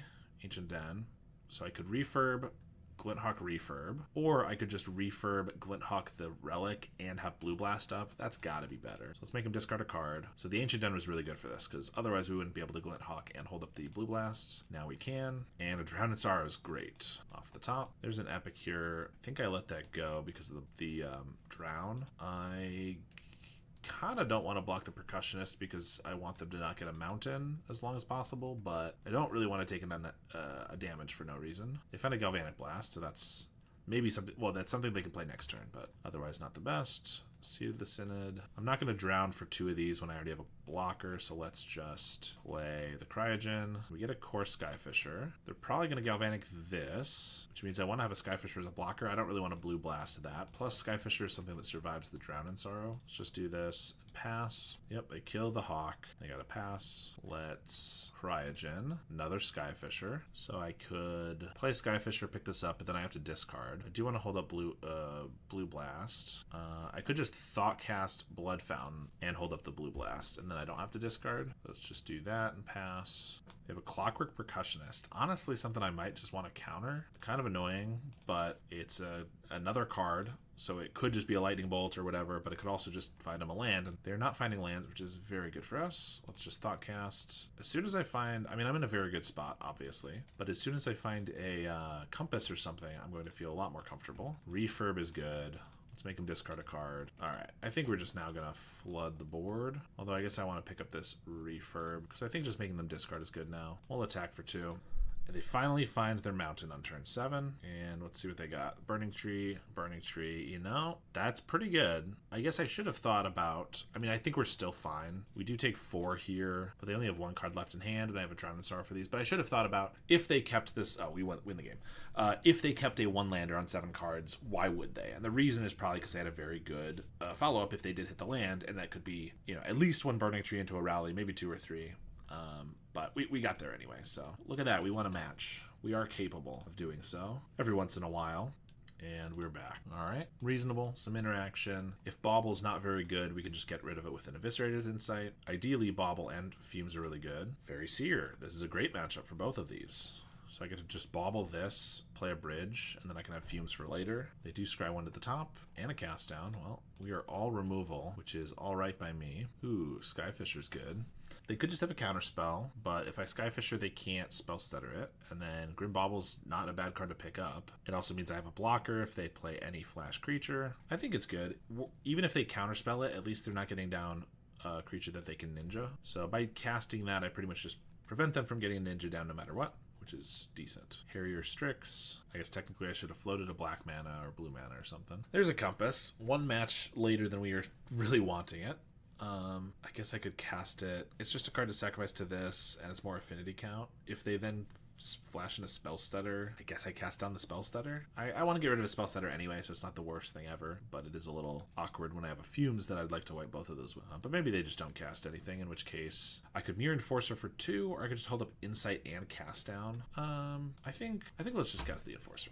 If they have another counterspell, so be it. If not, this Stonewall's the Ninja that's probably going to come down. But if they don't cast like a Spell Stutter here, you know, by holding up 2 mana, maybe in their upkeep, I can kill the Strix. They have the Spell Stutter, but if they have 1, then killing one of these doesn't prevent a Ninja from coming down. I could kill the Ninja in combat, but then if they have another Ninja, I get got pretty badly. So if I'm not casting that, and then maybe I'm inciting at the end step, think it just makes more sense to play an Enforcer here. So they do pick up the Spell Stutter for Ninja of the Deep Hours. So we know that's one of their 4 cards. Another Compass. Well, that's not where we want to be. I swear to God, I don't see a single one against mono red. I draw both of them against fairies, where it basically doesn't matter. All right. I'd probably just pass with cast down up, so if they try to take out the Enforcer, I can cast down the Ninja, or I could like Fumes maybe, and I guess worst case I could just Insight away one of our artifacts at the end step. They have a Strix. That's going to tap down the Enforcer. I could kill the Strixes, but then I don't get to kill the Ninja this turn. So I guess we just cast this down and see if they have the Spell Pierce, Dispel, Counterspell. They don't. Maybe they just have another Ninja, and they do. Moon Circuit Hacker. I mean, that one dies to a Suffocating Fumes, which is good. Of One Mind is annoying. We draw a land, so I could play a Navigator's Compass. If they happen to Spell Stutter that, which seems unlikely, then I get to wipe their board. And if not, we just hold up Grim Bauble, Sack, and the Insight, I guess. So I'll just pass here. Another Of One Mind. And another Strix. I guess that was the same Strix they picked up. I thought I had killed it, but I did not. Yeah, so they get to tap this. Well, I probably go for the Fumes here. Well, if I go for the Fumes, they have any counterspell. We know Spell Stutter doesn't work. If they have any counterspell, it's pretty brutal. So maybe I just go for like an Eviscerator's Insight here. And maybe if they like counter this, then maybe we can like Fumes them on our turn. There's a counterspell. We take 3. Tithing Blade is not great. Also, it just doesn't fit into playing the Fumes or anything. I think I just try to Fumes them in their upkeep. If they have a counterspell, it's not going to go off either way. Might as well make them spend mana on their turn. I guess it's technically bad if they have triple Spell Stutter Sprite and they cast all of them in response to counter this. That seems crazy, but I'd rather do it before they draw a card. I think the 3-for-1 and like this reset is pretty good for us, especially with a Tithing Blade to eat the next creature. I also don't want to do it on our own turn because if they just let it go and then they can flash in a Spell Stutter, they could still Ninja here. Snap in response. Okay, not the worst thing ever. We still get a 3-for-1. So we know they have Spell Stutter and Moon Circuit Hacker. Double Miscreant. Pretty good. Right after that, now Spell Stutter Sprite can eat a Tithing Blade. It can still eat a Tithing Blade even through a cast down. I guess I might as well just bobble and pass. I would love any of our other 11 flyers that are in our deck to come to the top of the deck, please. Yeah, they're going to get to buy it back, draw a card, replay the Fairy Miscreant, draw a card, hold up Spell Stutter for 3. This one's not going great. I could cast this down, but then they Spell Stutter. It doesn't make a difference. I think I'd rather just Grim Bauble to try to find something. Discard a Harrier Strix. Or no, they just drew... What am I saying?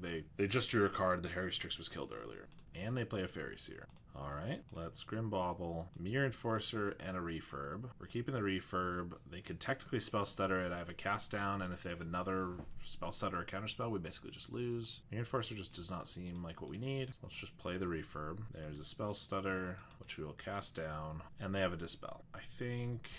Can I possibly win through this? I guess maybe. They're almost out of cards. If they can't get rid of Enforcer, and I can just top deck like Cryogen into some Skyfishers to block, maybe we can get there. We are gonna take 4 here. No, they have the Ninja for the Spell Stutter. I'm not gonna be able to get through that then. Alright, we do get Drown in Sorrow, Last Rites and Duress. None of these are relevant. Thraben Charm, not really the best. Compass is generally something I'd take out because the life gain isn't great, and I really didn't like that I drew 2 of them there, but I'm trying to see if just keeping them in the main deck is always right for mana fixing. So let's keep them there. Kind of everything seems good here. It feels like we actually should have a very good matchup because we have 12 flyers. We have a whole bunch of card draw, a lot of removal. I guess Tithing Blade isn't the best. It still seems okay, but I guess if we're bringing like Drown in Sorrow, it's probably better. Insight we can cast twice, but Thoughtcast can't really be Spell Stuttered, so tough call there. And then yeah, it also feels tough if I'm trying to leave the compasses in, like I don't know what else to cut. I guess Enforcers are worse here, but they do block Ninjas. Maybe I cut one of them. I guess I don't have to bring in Duress. I know that they play a lot of creatures obviously, but they play plenty of non-creature spells that I think Duress is still pretty good against. Alright, so we need a hand with some decent interaction and or flyers early. Well, with no white, 2 tap lands for the Cryogen, so it's going to be turn 3. I mean, this is like right on the cusp, but I don't think we can keep it. Like if Cryogen gets countered, our hand just falls apart. Let's get rid of it. This one, double Compass. Also our Bajuka Bog, which we'd prefer any artifact land. I guess we'll keep this one, but it's also pretty awkward. I mean, 1 Compass doesn't seem bad here since it fixes our mana and is an artifact for the refurbs, which we clearly need. Duress is decent, but I just got to get this Compass down, I think. Don't think that's something they're going to care to counter, but we can bog, flash in a Gale Blade. Ideally, I find a land here so that I can, like an artifact land. I guess every land in our deck now is artifact lands. So I can double refurb would be nice. Play a Fairy Seer. If I don't draw a land, I could just play one refurb, or I could like Skyfisher, pick up a land or something. Neither is great, but Skyfisher blocks better. Scry 2 to the bottom. Also, Skyfisher doesn't get got by a null. Grim Bauble. So I kind of want to go Bauble refurb, but a null kind of screws that up a lot. So I could just Duress, then I'm forced to play Bauble, not refurb, but it's still decent. I think we want to know what's going on before I play into it. So let's just Duress. There's the Annul and a Bind the Monster. Fairy Miscreant and a Spell Stutter Sprite, so it's definitely just a null. Bind the Monster is not that big of a deal, especially with Skyfisher, so now I just lead with these two. If they bind one of them, I can Skyfisher it back. So take the Annul and then Bauble, and kill the Fairy. They already have two Fairies, so the difference between that's not big. I think I just want to take the card away from them with the Gale Blade, the potential card. So like next turn, if they just play like land, Fairy Miscreant, we can just double refurb, take their cards. Seems good. They swing for one. They just pass, so they just leave up the Spell Stutter. Well, I'm gonna double refurb you. There goes the Miscreant and the Bind the Monster. Find an island and a Fairy Seer. So now they just have Spell Stutter for 3. So I can't Skyfisher or Cast Down, but that's fine. They do Scry 2 to the bottom. Thoughtcast is nice. Great draw, actually. Land is great. And then I can't play any of these. I could attack. If they get a Ninja, it's not great. Maybe I just attack with one. Kind of want to just go aggro, but I think we'll just swing here. Pass to them. And they pass back to us. Mirror Enforcer. 1, 2, 3, 4, 5, 6. 1 mana. Alright, let's swing with the 1 refurb. Play an Enforcer. Pass the turn. Flash in the Spell Stutter. Should I just kill that now? The reason to flash it in is to... I guess I could just block it, so it doesn't really matter. They can pick up a Fairy Seer, but that's fine. I think we just let it go. Like, they already had more guys than we did for a Ninja, but if we block and then they Ninja here, I could probably just cast down the Ninja unless they've drawn 2 Ninjas. It's not that big of a deal. Just the Spell Stutter. Well, that feels like they have just a Brine Barrow then. I'm fine with that trade. Miscreant. Now they could have a Spell Stutter for 4, but not for 5. Let's Thoughtcast. Drown in Sorrow. It's pretty good. So let's attack for... let's just attack for both, with both of them, and they're going to trade. If they have another Spell Stutter, which is kind of why I assume they played the 1 now, I can maybe draw it out with a Cast Down and then just Drown in Sorrow the board. Swing for 2, cast down a Fairy Seer. Oh, that just works. That's also fine. Attack for 4. That just worked instantly, so it feels like maybe I could just Skyfisher, but maybe they probably just passed priority already, like F6'd. We'll just hold up a Cast Down. This one Enforcer is just doing the good work. Swing for 1. All right, I will Surveil 2. The Bauble, a Thoughtcast, and a Seat. I mean, I'm just gonna keep those both. Play a Thoughtcast, play a Seat, and attack for 4. They have a Gale Blade, so they can chump and draw a card. That does mean they tap out of a Spell Stutter or anything, though, which means I can Glint Hawk and Skyfisher. Let's do that. Plains, Glint Hawk back the Compass, Skyfisher back an untapped land. All right, and we win the game. 1-1. Let's go again. All right, we have decent interaction. I like Drown in Sorrow, obviously, is a great way to wipe their board. Cast Down is a nice way to bait a Spell Stutter on like their end step into a Drown in Sorrow. Also, they mulligan to 5 again. I don't know if they mulligan to 5 last time, but they mulligan at least once. So that helps. They'll be a little bit more desperate to get things going. So we might be able to Drown in Sorrow for just good value early. I kind of want to Goldmire Bridge. Yeah, we'll just play the bridge. Part of me thinks maybe we could Blood Fountain here because then it doesn't get Spell Stuttered. But then I have to, like, if I want to Thoughtcast next turn, then I'm not getting the bridge down ever. Let's just play the bridge. Keep it simple, stupid. They pass. So, yeah, I can't Blood Fountain now because they could just get rid of it. So I can't really do anything, but I can hold up a Cast Down, so let's just do that. And no Ninjas is great. They hardcast enough one mind. Okay, well that's pretty good. I could just cast down the Fairy Miscreant. Obviously it might just get caught up in the Drown in Sorrow later. I like using my mana. Prevents a Ninja for a while, even through like the Skyfisher. I think we do just cast it down. Now I get to play Blood Fountain. Refurb's a great draw, because now I can Blood Fountain, Refurb, and Mirror Enforcer. So now we just have a lot of aggro, and if they try to develop creatures to stop our aggro, then we have the Drown in Sorrow, which does wipe our own familiar, but Ninja the Deep Hours is totally fine by me. I could Thoughtcast or Relic, but I think I just attack with everybody, and then Skyfisher the Refurb, replay it. So we have 2 blockers for the Ninja, and then I also take one of their last 2 cards. Fairies is a deck I never really understand how to play around. It is a very tough deck, I think, both to play around and to play as. I'm by no means an expert, but it's very important to do a few things. First of all is try to keep ninjas off the field as much as you can, for a couple reasons. One, obviously a ninja hitting you draws a card, or if it's a Moonstrucker hacker, it loots. Both of those are very good for them, bad for you. You don't want that to happen. But even just the ninja coming down allows them to bring back a creature, which gives them an extra counter spell on a spell stutter sprite or extra scry 2 or whatever. So even if you kill it right away or it only draws 1 card, it's already given them additional value by picking it up. So killing creatures before they're even able to attack can be really good for that reason. So that's one of the things to keep in mind. This attack doesn't make any sense unless they play Mutagenic Growth, which some lists do, but I'm just going to block. There's the Mutagenic Growth. Okay, I could have double blocked, but I'm not too concerned with this. It's totally fine. So that's one of the things. You want to do that. The other thing that you really need to keep in mind at all times, another ninja. So now I can drown them both away if I want. Another thing to keep in mind is you never want to... It's very, very hard, but you need to not cast any spells into their spell stutter sprite unless you're going to be able to get something out of it. And what you would get out of it is... Let's just wipe the board, and then that's going to be the game. So you only ever want to... Like, if they have 2 mana up and enough fairies to counter whatever you're thinking about playing, you want to always have a backup plan. So if they counter this, I want to play this other thing after it.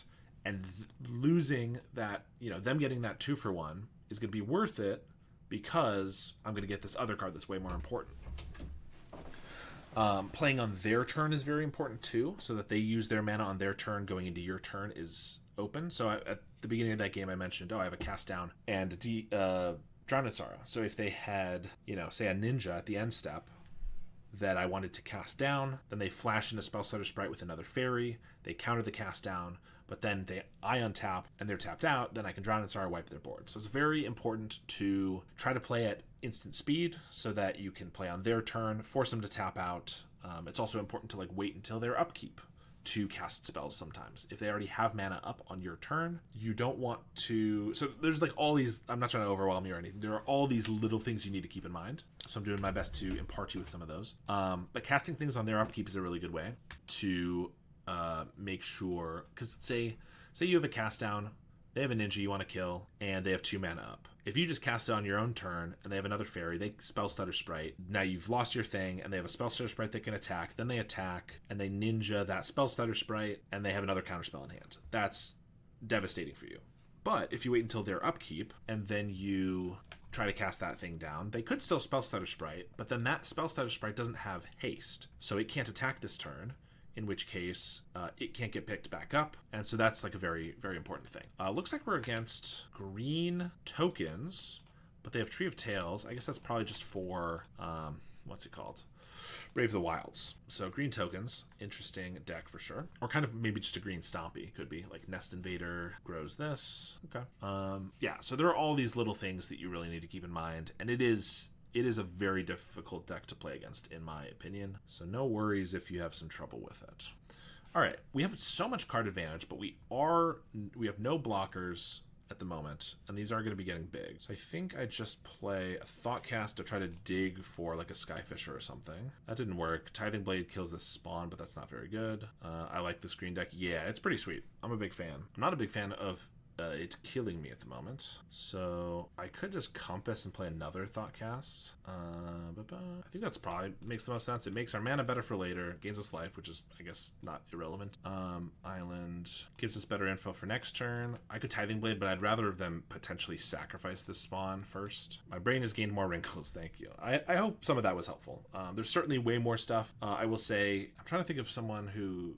So there's Skura is one of the bigger mono blue players, mono blue fairy players, and he very often has videos showing how to play as blue fairies. So it could be good to watch those to know how to play against them.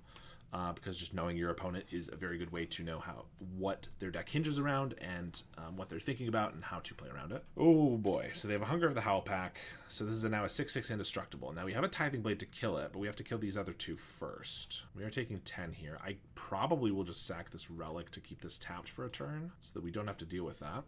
Don't get tempoed out of the game. Easier said than done. Yes, that is definitely the TLDR, is not to get tempoed. Okay, so I could keep this tapped. Then we have 1 mana. I play a Glinthawk, pick up a Compass. That can block a Nest Invader. Maybe this if they don't have another token. That's okay. I could Skyfisher. Pick up an island, or a Seed of the Synod, replay that, Cryogen this. Then I have a blocker for the Nest Invader, but I actually want the Nest Invader to attack and die, because I would like to get through their creatures so that I can Tithing Blade this. I could also just Tithing Blade, Glinthawk, pick it back up, and like just keep trying to Tithing Blade them, but that seems not the smartest. So let's just start by cracking this. Here, Vault is not a bad draw. That actually lets us play 2 creatures or something. Or maybe like a Blood Fountain. Because we have better mana from this Compass. So I could do Blood Fountain and Glinthawk. Not that the Blood Fountain does much, but I don't really want to double Glinthawk and pick up lands. So let's just do this. And I guess 3 life is probably decent here against the Stompy deck. All right. Also, getting reps in with a deck you struggle against is almost always a good way to see where the weak points are. Yeah, absolutely. One thing that I like to do we think they're going to have an instant speed way to make a token? Because that could make this grow, but I'd like to kill this over this one. It's a little risky. I think we'll just block here. If they have like another Hunger of the Howl pack, it's going to kill them either way. Or Bannerhide. Okay, that does the same thing. 4/4 then. Okay. And another Cloakwood Swarmkeeper. Suffocating Fumes can kill this one. Eventually, maybe this Tithing Blade can get this, but it's going to be a bit. Let's see. Probably just play a Glinthawk and hold up Fumes this turn. Then I guess I'm chumping this. I'm taking 4 maybe. Or I could block here. I could take 8, go to 1, but I could potentially kill another creature. Going to 1 seems bad, but then maybe I could double Tithing Blade. Blade, Glinthawk. Yeah, I mean, the problem is if I play the Blade here, then not only do they know about it, but it's going to eat this 1/1, which I'd rather eat with this Fumes, obviously more expensive. So if I have to, I can. Like if I do Blade Glinthawk, I could Compass, which could maybe keep me alive. And then I block here, I take 10, but then also how am I going to get 2 more uses out of this Blade to kill this, not to mention their last card in hand. So I'm trying to figure out a way to actually kill this, which is tough, because Blade, Glinthawk, Chump doesn't really do us enough. I guess if I Blade, Glinthawk, Compass, yeah, trade with these. Yeah, if I get another land, Tithing Blade again, Chump. I'm really not sure how to survive. Well, I can survive this turn assuming they don't have anything bad. I'm just trying to figure out the best way to do this. I mean, I think our best draws would be like a bunch of Mirror Enforcers, but I don't know if I can count on that. I think maybe I shouldn't have played this land, and I should have Glinthawked a land, played the Compass to survive, and then Fumes. But now I think I'm just on Glinthawk, back the Blood Fountain, hold up Fumes, block. I'm going to take 8, and I'm going to hope they don't have a way to pump. Does not seem great, but I think this is the best way to maybe kill the Citadel, which is what I really need. But we do die to a removal spell or any pump spell. They didn't attack with this, which means they probably don't have a way to pump. That's a good sign. Yeah, so we're going to go for this. Like I said, I can certainly die to just about anything, but I think this is our best bet. We survive at 1, have an Experiment 1, and a Cloakwood Swarmkeeper. After we use the Suffocating Fumes, that is annoying, because now I don't have the Tithing Blade for this. We can still certainly survive with a Compass and a couple blocks. I guess I could Compass, Relic.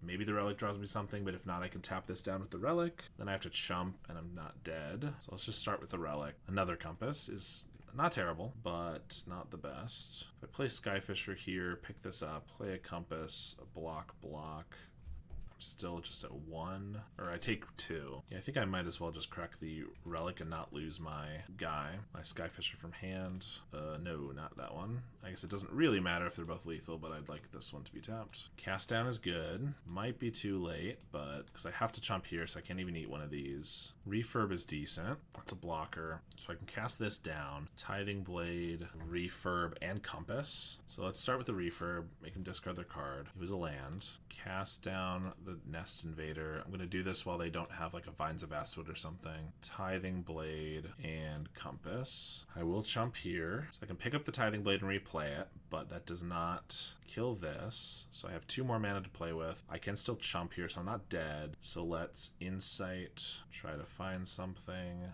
off this Compass. Ooh, Jolted Awake can get back a Cryogen for 1 mana, which can tap this down. Or I could get back a Glinthawk, which is a blocker. Let's get back a Cryogen. Pay 2. Vault of Whispers. Ooh, okay, so now I don't have to tap this down. I can buy it back, or actually no, I should buy back the Tithing Blade. So this dies to a removal spell, but Tithing Blade, if they don't draw another creature, I have the Tithing Blade for next turn. Alright, they play a land. That could have been what they had last turn. We will block the Citadel. Go to our turn. We're going to Skyfisher the Tithing Blade. Oh my gosh, we got there. It's dead. Oh, yes. I'm very happy with how that went. I think we played pretty well, trying to play to our outs, and we're able to kill the Citadel. Alright, that was nice. So, do we want Dust to Dust? Beat the boss battle. True. Dust to Dust is kind of a weird one. They probably only have like those 8 artifacts that really matter, the lands, but clearly finding another way to kill the Citadel is pretty important. And honestly, if we have to target our own creature with a dust, or our own artifact with a Dust to Dust to make sure we can cast it, not the end of the world if we're getting rid of an indestructible creature. So I think these are worth it. Drown in Sorrow seems good because they are go wide. Nothing else seems amazing. I mean, this is more removal. Crime we don't need. Blade obviously we're keeping. Fumes was good and seemed like it could be good even in other situations. Insights probably don't need. Jolted Awake was good. Cast down, obviously. Blood Fountain maybe is a little later. We want all our creatures. Keep Cryogen so Dust becomes a cantrip. Yeah, I mean, I don't think there's a single matchup where I'm cutting a Cryogen relic. I've never once thought about it. But yes, if I have to, like, Dust to Dust one of our own things, absolutely. You can target a Cryogen to draw a card, which is pretty sick. Bauble still seems good. Compass, we're trying not to cut him. And the life gain was actually super relevant that game, I will admit. He kept us alive 2 different turns in a row, I think. But what to cut? I don't want to cut removal or creatures, so I guess maybe it's more card draw. Of course, card draw finds us the other things, but I might like keep them on the battlefield. Didn't mean cut. Oh yeah, no, you're good. I keep Cryogens on the field. Yes, that makes sense. I misunderstood. Jolted Awake, I guess, isn't the best ever, just because they, like, if I chump, it's decent. I think we can cut one of them. All right, we also now know what we're up against, so we can try to keep a hand that is better against them. Like, this hand is pretty good, but I think maybe we don't quite have enough mana. Ooh, we're about to be the most annoying player ever. But we're going to keep this, and we're going to get rid of a Vault. Well, if we get rid of a Vault, I can do turn 2 Relic, turn 3 double Refurb, and then Refurb again, which is great. But if they Masked Vandal us, and we don't draw another land, we basically lose.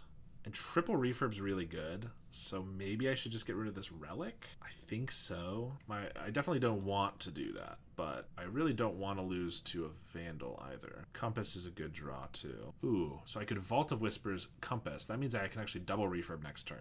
And I don't even need the blue mana because I have the Compass. Whereas if I bridge, I can only do 1 next turn no matter what, so let's do that.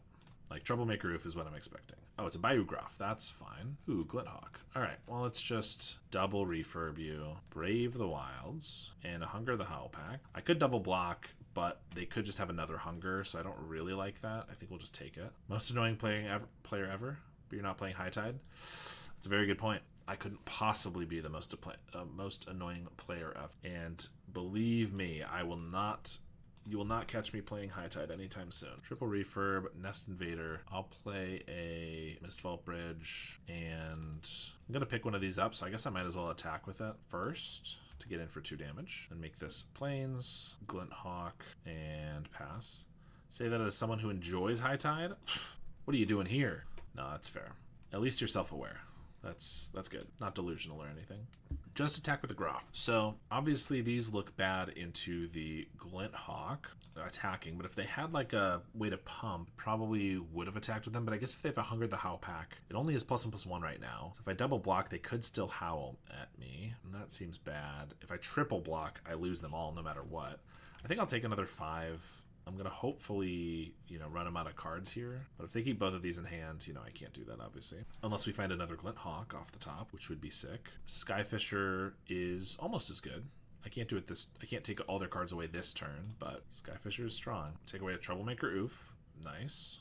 And again, I think I'll just attack with 1 refurb. Part of me is thinking, oh, I could go attack for 6 and we could kind of win this race. We could, but if they get the right cards, we could maybe just lose. I'm going to activate Compass, and we will Skyfisher pick up the Familiar. You feel bad playing against others? No one's forcing you to play it against others, right?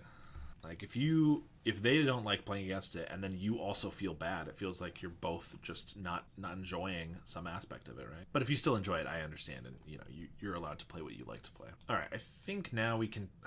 Well, I could triple block this. I could triple block. If they don't have anything, then I lose 2 of these guys for the trade. Not terrible. But I could also take 5, go to 8. I could attack for 8. We have them dead next turn, and then I have a refurb, which takes 1 of their cards, and I have a blocker. If they get like a Rancor or something for trample, it's pretty bad. I guess I should probably just block. Even with the Hunger, the Howl Pack, this still kills them. Who said I do? You said you feel bad for playing it. So if you feel bad and they feel bad, everyone feels bad. We should reban High Tide, but only at Angry Sloth's LGS. I am all for that. They gotta learn a lesson. Brave of the Wilds finds a Forest. Lay that, and Hunger for 3 counters. All right. So that means refurb draws us a card, which is a bridge. So I can attack for 4, and then I have 6 and 6. So that's a 2-turn clock, but they get to attack for 5. Well, I could trade here for... It's not great. Their top decks are a lot worse than ours, so let's just pass and block. I don't know why they put them on here. I guess because it can grow bigger, but they should have put them on, I think, on the experiment one, because it can regenerate. But I guess this gets bigger, and now I can't block with 2 of these, so maybe that's fair. So now I guess I have to throw 3 in front of this, which means we lose our whole board, and then we're still taking 5 a turn, so we're dead in 3 turns. That's not good. Attacking last turn wouldn't have made this any better, so it's not like I made a misplay there necessarily. I could just chump. I think, like I said, we draw better than they do. They already drew a decent card, and we need to draw something good, but our cards should be better, so I'm just going to try to survive as long as possible. So we're going to chump this way. Well, we are not drawing better than they are. Oof. Might be my favorite card printed in MH3. This oof? This is Wilds of Eldraine. Or am I tripping? Is there something else you're talking about? Another Repurposer is a great draw. Now this is a 3-3, it can attack past. This is a 6-6. Also, this is a 3-3. Well, we are dying. Don't worry, I'm confused too. Yeah. Yeah. This was from Wilds, which was almost a year before Modern Horizons 3. It is a sick card, absolutely. That was a good draw, but it might be too little too late. Glint Hawk.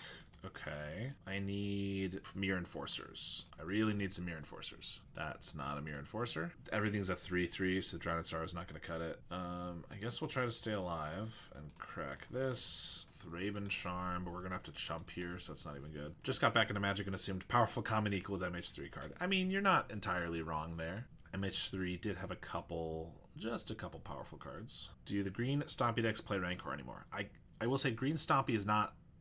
there's not really a definitive list because it's not very well in the meta right now, so I don't know for sure, but almost certainly yes. It is still an insane card, and I'm expecting it, but we haven't seen it against them. I guess I just double block. I mean, it's actually trading, which is unfortunate, but I don't know. I draw my second Drown in Sorrow. All right, they just have a Hunger, and we'll get in for lethal. That's fine. Why did we die there? Well, we ran out of card draw, which is why maybe we shouldn't be cutting card draw, but it's also like, feels like, what else are we going to have? Maybe Drown in Sorrow isn't great, seeing as they had a bunch of 3-3s. They do have those 1-1s that start as 1-1s, but maybe grow bigger, but they be outclassed, so like a Thoughtcast would have been better than the Drown there, but it also is pretty late anyway. Hell yeah, Rancor stays winning. Oh yeah, it definitely is winning all of its matches. No, yeah, Rancor's great still. And I will say, to Angry Sloth's point, basically every powerful common was either printed 30 years ago or within the last 2 years, so I don't think it's unreasonable that you thought that. Well, this hand's pretty awkward. I really like Bauble Start into Cryogen. Dust to Dusts are very awkward because we don't really want more than one, if one at all. Obviously, it would have been bad this last game, but also we don't have the white for it. But Bauble and Cryogens are really good, so I guess we're going to hope they are good enough. Yup, I know all the 30-year-old ones and my joints hurt. Yeah, I feel ya halfway. I started playing about 15 years ago, so not at the dawn of time or anything, but certainly I know a lot of the older ones. Same here. I could Grimbauble this, which could be good against like a Troublemaker Oof, but it's mana inefficient. It's not a threat other than the Oof potentially. So I think we just Relic and we get a seat. Obviously we would like some white lands, but having a seat and a Relic could be good. They do play a Darksteel Citadel. Are they just going for it right now? No, Experiment one. I thought they were about to Brave the Wilds, which would be kind of cool, but I need to find white sources, so don't do that yet. Oh my gosh. Triple Dust to Dust. Can't find a single Dust to Dust against Affinity. Find them all against green. To be fair, maybe 3 was too many that I brought in. I was just trying not to have the what happened game 1 happen again, although I won game 1, but it was very close. Anyway, I think I'm going to Grim Bauble this Experiment 1 before it grows, and I'm going to play another Relic. Alright, there's one white source. There's a Biograph. Okay. Well, I'm going to Grim Bauble to try to find another white source, or, you know, something else good. Take 5, Swarm Keeper, Familiar, and a Bridge. I guess I don't need the Bridge. Familiar's pretty decent. So I can Familiar and I can crack a Relic on this guy. In which case maybe keeping the land would have been decent. It wasn't a white land, but just hitting a land drop here would have been nice. I guess I don't need to refurb. That's less mana efficient. Maybe I just Core Skyfisher for the Cryogen. And I picked this up. Ideally, I hit a land. Nice. Okay. If I didn't hit a land, I would discard, but I could discard a Dust to Dust to be fine with that. I don't imagine using 3 of them in this game. Another Swarm Keeper.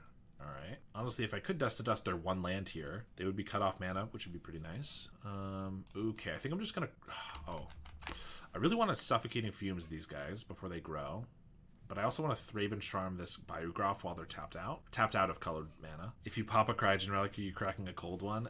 You know it. I absolutely am. I just got to find the boys, and we can crack it open with them. All right, I think I'm going to refurb, and I'm going to... I guess I could... Well, I just used my black mana, so unless I get a Vault of Whispers here. No, Enforcer's pretty good, though.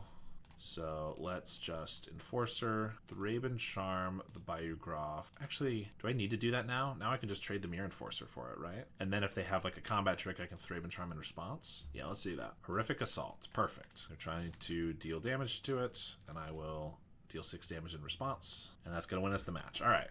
Did not need a single one of these Dust to Dusts. I think in the future I would probably bring in maybe just 1, maybe 2, but probably not 3.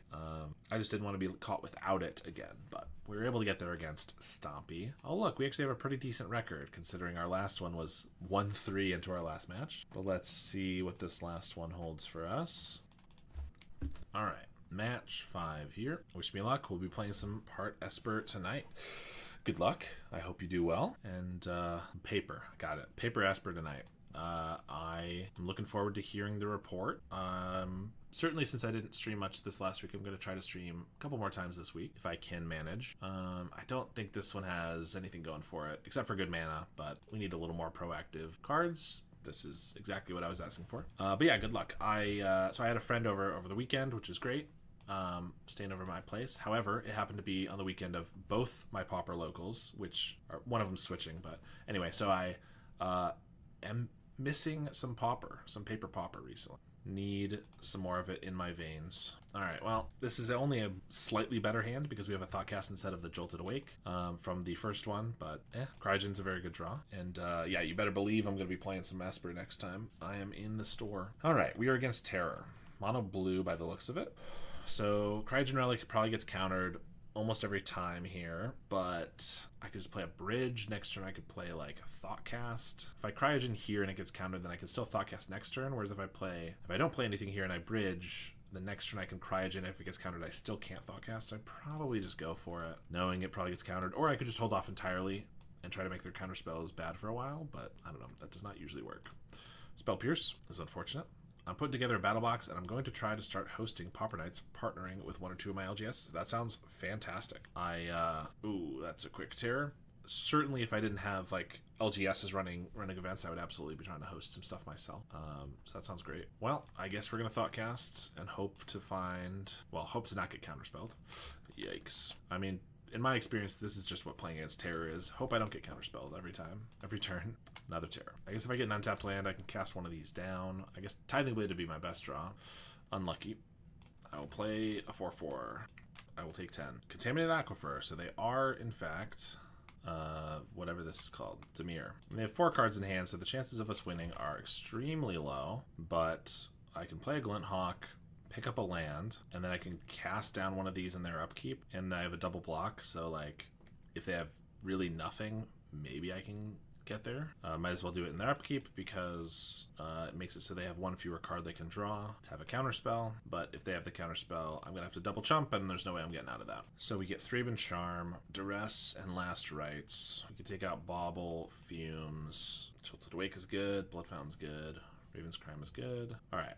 I was trying not to take out Compass. I think there are some matches where Compass is just the right card to take out. And this, I think, is one of them. We just need as much value as possible. So I think, like, I mean, I think cutting in Eviscerator's Insight is necessary, but otherwise, as much value as possible. Maybe a Thoughtcast is better to cut in this case, but if we're under pressure really quickly, like we were just there, having the 1 mana is better. But if we go late game, this is better. I guess we'll try cutting a Thoughtcast. No lands. This is how I want to end it. I want to end it all with no lands. The old mulligan to 5 Raven's Crime hand is exactly where you want to be. I think it's just got to be this Jolted Awake. They play an island. I get an Enforcer. How has Raven's Crime been? Raven's Crime has been incredible. It has won me single-handedly many games. Of course, there are certainly games where it is not very good.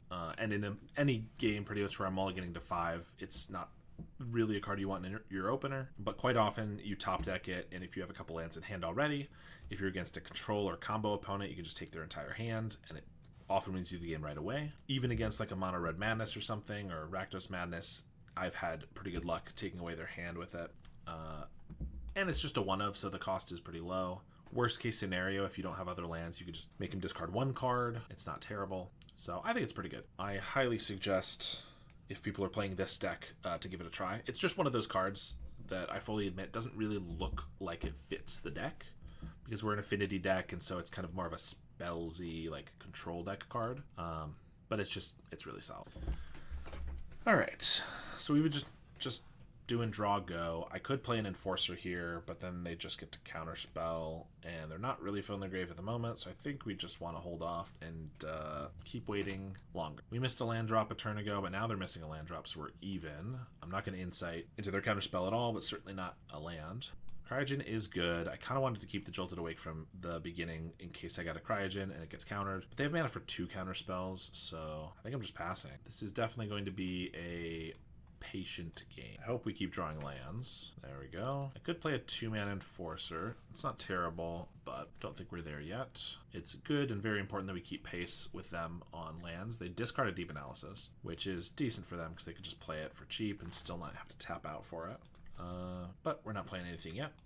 So, I mean, we don't have anything to cast here, but if we do draw not a land, we're going to have to discard. Ooh, Duress is actually a good one, because I can just, I mean, it's probably just eats a counterspell, but test the waters. Theoretically, if it doesn't get countered, I can just see what's going on, and that makes it a lot easier. So double Snuff Out, 2 Serpents. They're going to have 4 spells in their grave: Spell Pierce, Annul, and Counterspell. So Annul and Counterspell means I can't get a Cryogen down regardless. Probably just take the Counterspell because the mana cost is irrelevant, and the Snuff Outs are going to kill stuff anyway. So I think, yeah, we take a Counterspell, and then I could play a Mirror Enforcer for 2. They can annul it if they want, which they do because they just want to get terrors down.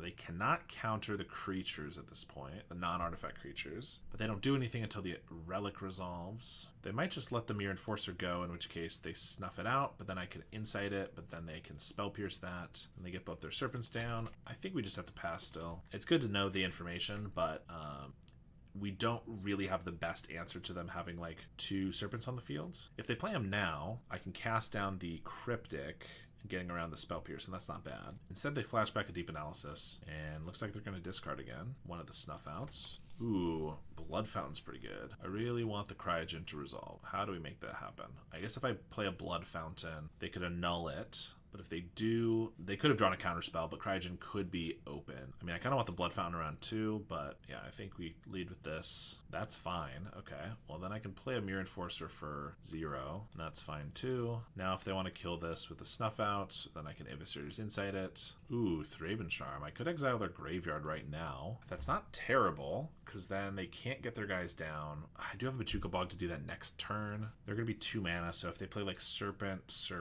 they can hold up Spell Pierce and Annul. I think we do that. I think we exile their graveyard. I think at this point we might win this late game, as long as they don't get the Serpents down too quickly. And another way to exile their graveyard is not really going to be a bad thing. Now, they still have a null, so Cryogen's still not resolving. Ooh, but that's a good draw. Let's play that. If they want to counter this, then based on what I know, I can get this Relic to resolve. Or I could just buy those both back right now. 2, 3, 5, 6. No, let's just play the Cryogen. Null's gone. That works. Ooh, and a refurb. I'm just gonna Skyfisher here. And a Tithing Blade. Do I want to hit my land drop with this Bojuka Bog? Probably. We have so much stuff to cast. We only get rid of one spell.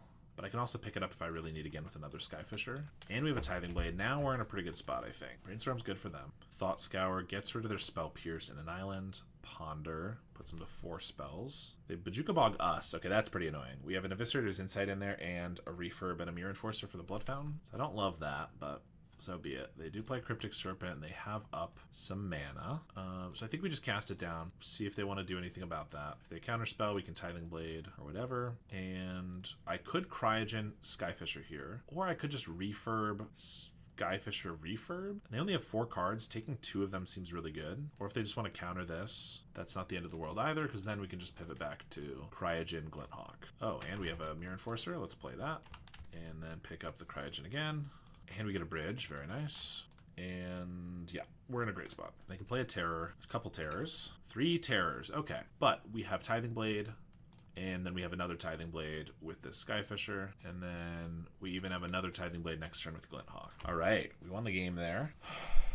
That was very much just we have to wait a very long time to get the right cards, and it worked out. That is one of my biggest problems, I know, is that I don't like just doing draw go for forever, because then if we lose, it's like, oh, well, I could have been trying to win this whole time. But generally, it's the better way to play, and I just need to be more okay with that more often. Because that was even our mulligan to 5, so things went really well. This is not a keepable hand. If we are going to draw go, we want to have as many lands as possible. So only 2 is not great. This is a lot of good creatures, but nothing proactive because we have to have an artifact first. Blood Fountain's not an artifact we want to recur, really. I think we're going to go down to 5. I like this hand better. We're going to keep... I think we're going to keep all 3 lands. So what 2 spells do we want to get rid of? Thraben Charm is more late game. We could keep all reactive and Duress and Tithing Blade. I don't really love that. I think we keep Duress because it just lets us know what we can play. And then I guess I get rid of the Tithing Blade. So it's just Skyfisher. Duress? No, Tithing Blade's too good. I think we just get rid of this. It's too good in this matchup. I don't know. Kind of tough. I was saying, you know, I wanted proactive start, so I don't love keeping these reactive cards, but Duress is proactive. It's not reactive, because we get to choose to attack their hand, so there's nothing wrong with that, and knowing what they have, what counterspells, and what we have to play around is a lot better than just having to guess, so I don't mind that. Unfortunately, we got to keep the lands, and yeah, if they just get out a really fast terror, having a Tithing Blade is really good. Also, we only have 2 Tithing Blades in the deck, and whereas we have 8 Skyfisher effects, so I think it's important enough that we keep one of our Tithing Blades. That I don't want to get rid of it right now. I guess we pass here. We don't currently have anything that we're going to cast. Like if Duress resolves and we're like, oh, they only have an annul. I don't have anything I'm going to cast anyway, so what does it matter? They are playing Gurmag Anglers. We haven't seen them previously. They have Thought Scour Mental Note, so now they have 6 creatures in their graveyard. Or 6 spells, rather. So they could just Terror right away, which means Tithing Blade would be good, obviously. But we don't have the mana. It's annoying because if Tithing Blade gets countered, I'd want to be able to Jolted Awake. But we don't actually have the mana for both of those. I also can't Duress and then Tithing Blade. So I think we're going to cycle this Jolted Awake, even though it could be good here. I kind of need to find something pretty badly. And even just more lands isn't terrible. Skyfisher's good. I could Duress, then I kind of know what's up, but I think we just wait till next turn so I can Duress Tithing. Because if they like play a Terror, Thought Scour, hit some more stuff. If they play a Terror and then hold up 1 counter spell, we can Duress and then maybe Tithing Blade through that. If they play like 3 Terrors and then also hold up a counter spell, that's pretty bad. There's a Serpent, so let's Duress. Spell Pierce and counter spell. Okay, well we're taking the counter spell. However, the Spell Pierce does prevent us from playing the Tithing Blade this turn, because we only have 1 mana left. But this does mean I can get down a Mirror Enforcer, which is something. Also, their hand's not that scary. 1 Gurmag Angler and a Spell Pierce. So next turn I can, like, assuming they don't draw something, I can Tithing Blade and then Skyfisher to pick it back up, and then I can Tithing Blade, Glinthawk, plus we got blockers. So, well, they drew a Terror. That's not the best. It does mean they don't have a counter spell other than Spell Pierce, so it's maybe not even the worst, but yeah, I guess countering the Tithing Blade would be worse here. Last Right's not looking too good. They could also Spell Pierce this just so I can't pick it back up with a Core Skyfisher, which I don't think would be terrible, but they would have to think that through. They get rid of the Cryptic Serpent, which is weird because it's just more power than the Angler. I guess this doesn't die to Snuff Out, or maybe it's just untapped. I don't know. Well, now we have 2 blockers. Assuming they don't find a removal spell, I can double block, and then I can Tithing Blade again. And I think we just gotta hope they didn't draw a removal spell. And they did not, but they got another Serpent. Okay, so now I have a Tithing Blade. All right, thank God we kept the Tithing Blade, right, folks? If we had gotten rid of it, we would be in a terrible spot. All right, I get to Glint Hawk back the Tithing Blade. I can't play it because they have the Spell Pierce, but I still might as well pick it up this turn. Am I gonna chump block here? Not with a Skyfisher no matter what, so I might as well just do this. I don't really want to chump block anyway. They've gone through a lot of creatures, because they milled a bunch too, right? Oh, maybe they didn't. Never mind, they milled none. So this is only their 4th of potentially 12. I think I take it. Play an island. They have 1 unknown. Vault is something. Tithing Blade. All right, they didn't get a counterspell. So now we just go full force. I'm going to keep this Vault in hand because this Last Rites could be reasonable. Plus, we already have 5 mana. If I don't draw anything relevant, I'm going to just flip this Tithing Blade next turn. Start draining them for a little bit, which means we have about a 3-turn clock. Ooh, Refurb's decent though. So Refurb could get countered. If I play a Vault and then use Refurb, then I'm kind of just wasting this Last Rites. I think I just flip this and I don't even cast anything, because this is just death to them in 2 turns. They gotta find something. Thought Scour us. They hit a couple lands. Thanks for that. They don't find anything. Drain them for 1. Glint Hawk. Attack for 4. They have a Snuff Out. Alright. We hit them for 2. We get to Refurb. They have an Annul. Okay. So then I guess... tough call here, because I don't think it's probably a tough call. So Sepulchre's killing them, but we have more creatures in the grave. We gotta just Glint Hawk and pick up the Tithing Blade. This still means we have a 2-turn clock, and if they get a creature, we obviously want to have a Tithing Blade. I don't want to waste the Glint Hawk on like picking up a land. Jolted Awake is a pretty good draw. I can get back a Skyfisher, or if the Tithing Blade does get countered at any point, use that. So we'll just pass, and they gotta find a removal spell. Ooh, all right. That was a pretty fun match. I think we played pretty decently. I've been really trying to hone my skills. I feel like I'm just so impulsive and try to cast, play pretty fast, cast whatever I think in one time, like what I should play. But I've been really trying to play a little slower. Sometimes I obviously still make mistakes, but doing my best to actually apply what I know about the game. And got a nice 4-1 with the deck. So we lost against... Who did we lose against?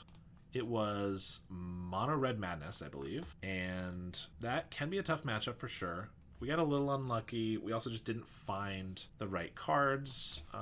Possible we didn't play 100% correctly. I think there was a turn maybe where we didn't hold up an Envelop, but it didn't matter. So I don't know if we played poorly there, but I don't know. This deck is still feeling incredible. I think Jolted Awake is a very nice upgrade for it, so I would highly suggest trying a couple of them out in your lists if you're playing it. Otherwise, I don't really know. I'm loving this list. I think there's still a couple cards I'd like to fit in. Thraben Charm's in the main deck I had for a little while, and now I've taken them out. But overall, I'm loving it a lot. So, anyway, that's going to be it for me. I've been streaming for over 5 hours, so I think I'm going to have to end it there. I will try to stream maybe Friday, maybe Saturday. I don't know. Someday this weekend, at least, we're going to try to get in another stream. But thank you so much for watching, and I will see you all next time.